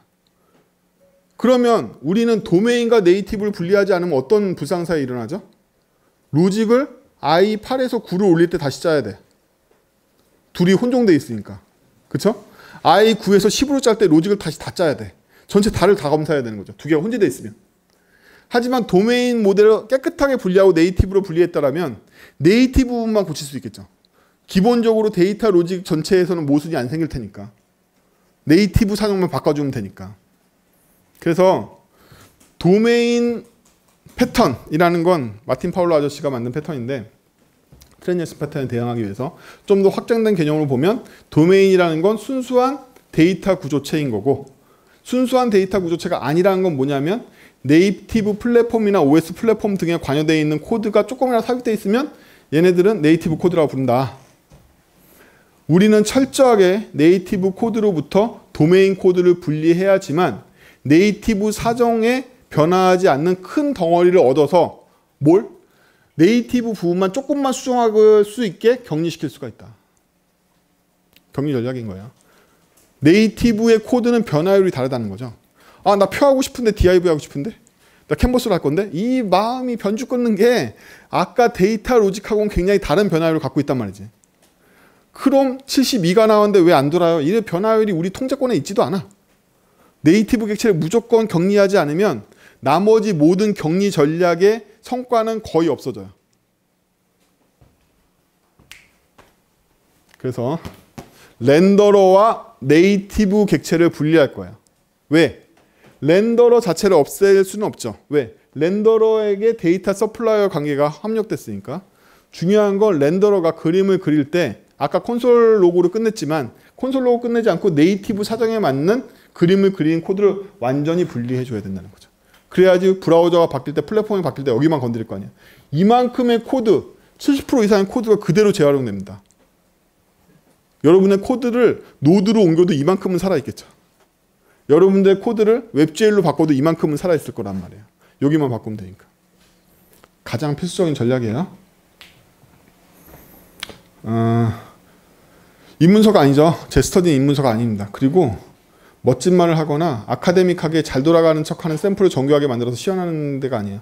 그냥 현실의 난잡함을 다루는 재직자들의 이 진짜 레벨업 할 수 있는 임프레션? 레벨업 제가 시키진 않을 거지만 나 이거 공부 좀 더 해야겠다 하는 임프레션을 일으키기 위한 수업이라서 이 난잡한 그냥 현실 세계이고 진짜로 써야 되는 복잡도 그대로인 거예요. 그렇죠? 아름답지 않습니다. 저랑 배우게 되는 건 다. 복잡하고 졸리고 머리가 다운되려고 그러고 딴짓하고 싶어지고 머리 아픈데 그냥 이렇게 되는 그야말로 여러분들 직장에서 겪는 그 문제 그대로인 거예요. 제가 다루는 문제 자체가 축소하지 않고 예쁘게 샘플링하지도 않단 말이에요. 그렇죠? 렌더러는요 어떤 일을 하고 있는지 집중 조명을 해보죠. 그래야지만 렌더러에서 네이티브 바인드를 빼낼 수가 있어요. 지금 우리가 테이블 렌더러를 만들었던 부분이 바로 그 테이블에 네이티브 바인딩 되어 있는 거죠. 테이블에 대한 지식 전반적으로 전부 다 뭐다? 돔에 대한 지식이잖아요. 완전 네이티브 거란 말이에요. 그럼 렌더러하고 네이티브 바인드하고의 역할을 분리해야지만 둘을 잘라낼 수가 있겠죠. 여지껏 배웠던 렌더러가 뭐 하는 거죠? 데이터 서플라이한테 데이터 공급받아서 그림 그리자까지가 렌더러의 역할인 거죠. 그림을 어떻게 그리는데 니네들이 알아서 해. 니네들이. 이렇게 분리하고 싶은 거죠. 렌더러는 렌더라는 메소드가 있어서 이 렌더라는 메소드가 데이터 서플라이어를 공급받으면 실제 구상을 렌더러가 이거에 상속을 받아서 나머지 부분을 네이티브 환경에 맞게 구현할 거야 라는 전략이겠죠. 이제 익숙해지셨죠. 그렇죠? 한번 추상을 해봤으니까. 아니라고? 아니겠지만. 자, 따라서 렌더러를 이 설계도에 맞게 코드로 환원시킵시다. 어떻게? 렌더러의 역할이라는 건 렌더라는 메소드가 있어서 데이터 서플라이한테 데이터를 공급받으면 인포 객체를 나의 프라이빗 메소드 잡고 언더 렌더러를 호출하면 언더 렌더러는 반드시 구현한 자식들이 잘 뒤처리해 주겠지. 라고. 따라서 지금 렌더러의 코드를 보시면 완벽하게 네이티브 코드가 제거된 걸 보실 수 있어요. 하나도 안 들었죠? 도메인 객체에 포함됐네요. 얘는 드디어 도메인의 편이 됐습니다. 더러운 세상을 얘한테 밀어버리고 얘는 도메인에 합류했어요. 이제 더러운 건 이 밑으로 들어간 거죠. 그러면 렌더러를 상속받은 테이블 렌더러가 드디어 돔에 대한 지식을 주기 시작할 거예요. 그러면 얘는 페어런트, 이미 생성자부터 네이티브하게 가고 있죠. 페어런트 셀렉터 받을 거니까 이때부터도 얘가 받으면 안 되는 거죠. 이 더러운 세상에 이미 얘가 받는 거야. 이때부터는 돔의 이 지저분한 세상은 이미 테이블 렌더러 거란 말이죠. 얘는 생성자에서 벌써 페어런트를 받기 시작하는 거죠. 그 외에 나머지 메소드 다 없어졌네요. 저희가 초반에 만들었던 거. 얘는 책임과 역할의 범위가 어디로 줄었다? 언더 렌더러로 줄는 거죠. 데이터는 이미 어디에? 디스.점 언더 인포에 들어가 있을 거니까 얘가 해야 되는 책임과 역할의 범위는 확 줄어서 그거 가지고 그림 그리기. 네 사정에 맞게 네가 알아서 그려. 관심 없어. 로 줄은 거죠. 그렇죠?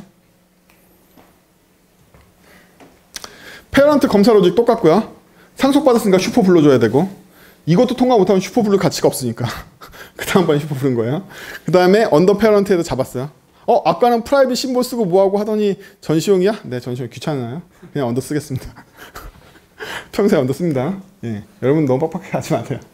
언더 썼는데 언더 건드리는 새끼 있으면 미친놈. 그놈하고 친구하면 안 되고 동료로 하면 안 돼. 언더 페어런트 말이 심했나? 어쨌든 언더 렌더러 이렇게 해서 기본 부모 세팅한 코드 아까랑 똑같죠? 자, 렌더링 로직을 같이 구현해 봅시다. 이미 했던 건데 코드 재정리를 하고 다시 구현해 볼 거예요. 예, 했던 거니까 쉽죠? 부모 검사했죠? 아까랑 똑같이 부모 검사했고요. 빈값일 때 어쩌고저쩌고 그거 귀찮아서 그냥 이너 HTML 초기화해서 부모 초기화하고 레이지 로딩을 했습니다. 그렇죠? 하나씩 그려볼까요? 진짜 ES6 코드를 써서 인포를 해체해서 인포에는 타이틀, 헤더, 아이템스라는 게터가 있었기 때문에 바로 해체돼요. 게터도 똑같이 해체됩니다. 속성이 아니더라도 게터 똑같이 해체해서 3개를 만들었고요. 그 다음번에 테이블 캡션 TLD를 스플릿 컴마하면 배열로 바뀌겠죠. 나 문자열 배열을 얻었네. 내가 원하는 건 엘리먼트인데 맵 때려야지. 문자열을 엘리먼트로 바꿀 거니까 맵 때릴 거야. 맵으로 바꿔서 귀찮아 생각했어요. 도큐멘트 크리에이트 엘리먼트 하면 그 엘리먼트로 바뀌어가지고 배열이 됐겠죠. 배열을 해체하면 각각에 맞는 엘리먼트들을 얻게 되겠죠. 사고의 흐름을 항상 그렇게 잡으세요. 문자열인데 나는 바꿔가지고 엘리먼트로 환원시켜야지. 맵이겠네. 얘는 배열 요소인데 나는 각각의 원소에 대해서 변수를 할당하고 싶어. 할당하면 되지. 해체문법이 있는데 그러려고 있는 건데 처음부터. 그죠? 간단하게 이 두 판으로 데이터 세트를 얻어내고 기본 밑값이 되는 엘리먼트 3개를 얻어냈죠. 다음 캡션. 캡션부터 요리할까요? 캡션 할 일 별거 있나? 캡션에 이너이템에 타이틀 넣어주는 것밖에 더 있나 뭐. 이 정도고. 문제가 되는 테이블을 직접 넣어봅시다. 아까는 테이블에 어펜드 3번 했는데 이제 한 번에 할 거예요. 어떻게? 이 배열을 점점점으로 나눠서 한 번에 할 건데? 그럼 되겠죠. 이 배열을 레스트로 풀어서 넣으면 이 원소가 다 얘 자식이 될 거 아니에요. 그렇죠? 레스트 컨테이너라고 부르는 패턴이에요. 그러면 얘 첫 번째로 뭘 넣어주면 되죠? 캡션 넣어주면 되겠네. 그렇죠? 두 번째는 T 헤더를 넣어줘야 되니까 아까 T 헤더 만든 로직 헤더를 리듀스 때려가지고 하나의 T 헤더로 만들어야지. 그렇죠? 그래서 T 헤더를 만들 건데 T 헤더는 밑에서 공급할 필요가 있다 없다? 없어. 미리 만들어놨거든. 그래서 앞에 누적 값을 받아올 필요가 없기 때문에 안 받는다는 의미로 언더를 쓴 거고 실제 우리가 필요한 값은 현재 요소 V 값만 얻어오면 되는 거죠. 그래서 T헤더한테 append child로 document create element TH를 했으면 append라는 메소드의 리턴 값은 이 방금 추가한 자식 값이에요.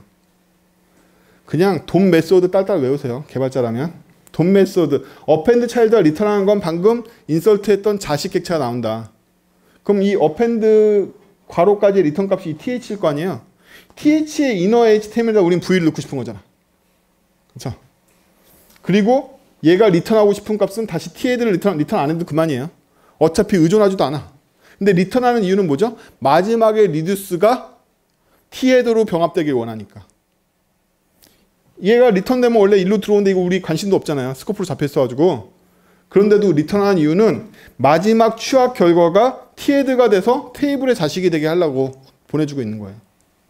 컴마 연산자와 가로 연산자가 뭔지 해석이 안 된다. 공부하세요. 공부하세요.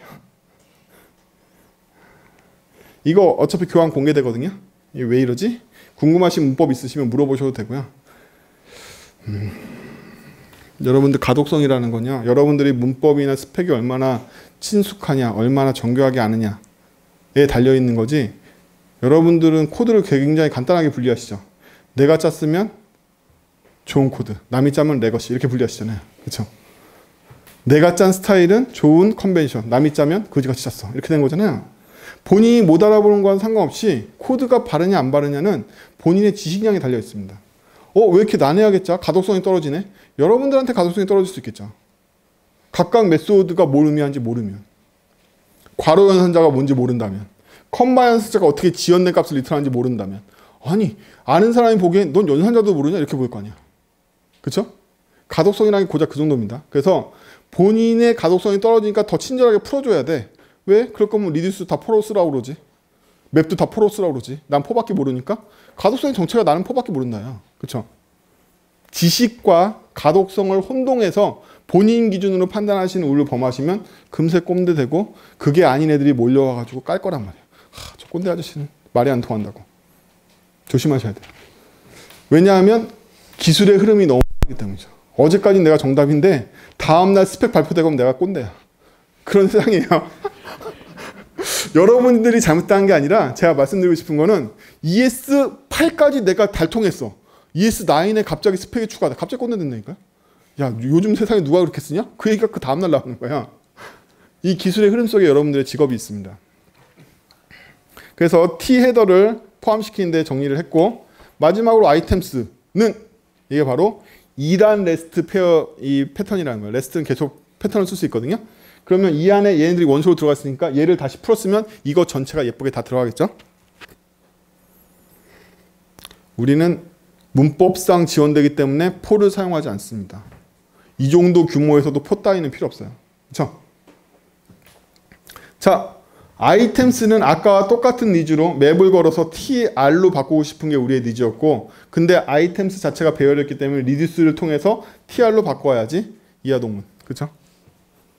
이렇게 해서 테이블을 만드는데 성공했고 테이블을 최종적으로 페어런트에 넣어주면 우리의 렌더러는 완성됐는데 코드는 비슷한 것 같은데 완전히 네이티브 레이어가 정리됐다는 얘기는 뭐죠?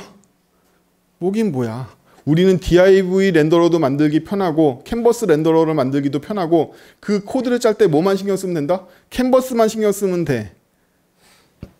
div만 신경 쓰면 돼. 웹GL만 신경 쓰면 돼. 왜? 주어진 데이터는 나의 속성인 아이템스, 타이틀, 헤더가 인포로 주어져 있을 테니까. 나머지는 아무것도 신경 쓰고 싶지 않아. 여러분들은 객체를 추가하기 굉장히 편해지겠죠. 얘 역할이 축소되어 있기 때문에 얘가 책임져야 될 것도 축소되어 있어요. 테이블 그리다 문제 생기면 100% 누구다? 얘겠죠. 데이터가 썩어 있으면 인포겠지. 인포가 썩어 있다고 왜 확정짓죠? 지가 밸리데이션 잘못됐으니까 썩어 있겠지. 인포를 내가 받았으면 반드시 좋은 데이터가 들어있어야 되거든. 안 그러면 인포가 되어 있으면 안 되는 거지. 이게 바로 강타입이야.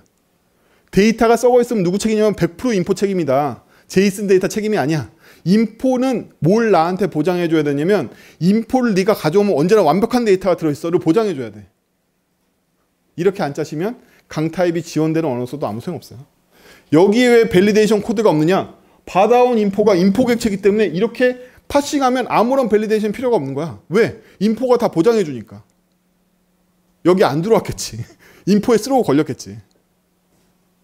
그렇죠? 강타입에 대한 이해는 필수적입니다. 그게 언어의 차원하고는 아무 상관없어요.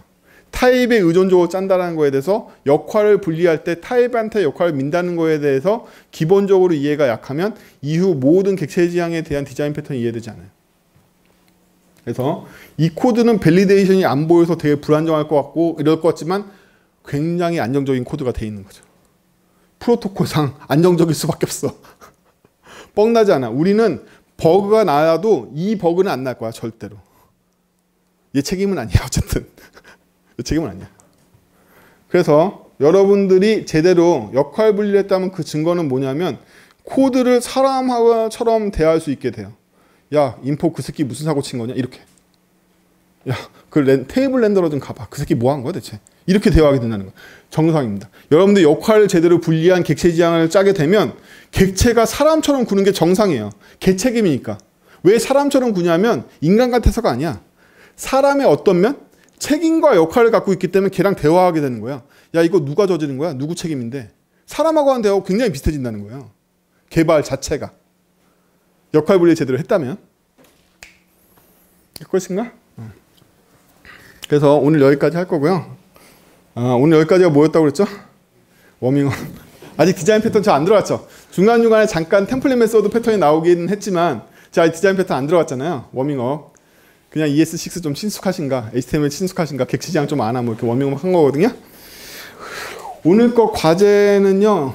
제출할 거예요. 과제는 출석부에 보고하실 수 있게 됐고 출석부에 과제 보고하실 때는 반드시 기스트 링크밖에 안 받게 돼 있어요. 그래서 기스트 링크로 과제 처리하셔서 보고하실 수 있게 돼 있고 안심시켜드리기 위해서 여러 가지를 말씀드릴 건데 첫 시간이니까 저희 출석부의 과제 시스템은 제출했는지 평가가 어떻게 되는지 타인이 절대 못 보고 운영자인 이 총무들과 본인밖에 안 보이게 되기 때문에 프라이빗이 완전하게 보장됩니다. 그래서 부담 없게 올리시면 되고요.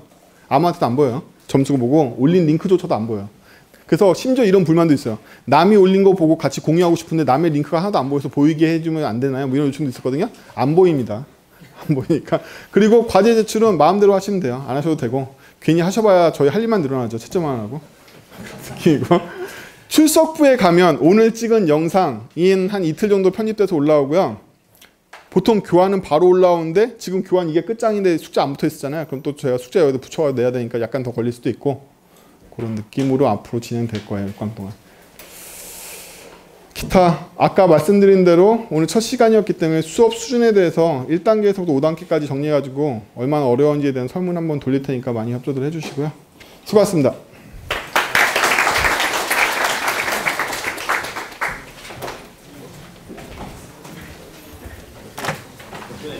어떤 분 주셨는데 제가 아까 타이밍을 못 잡아가지고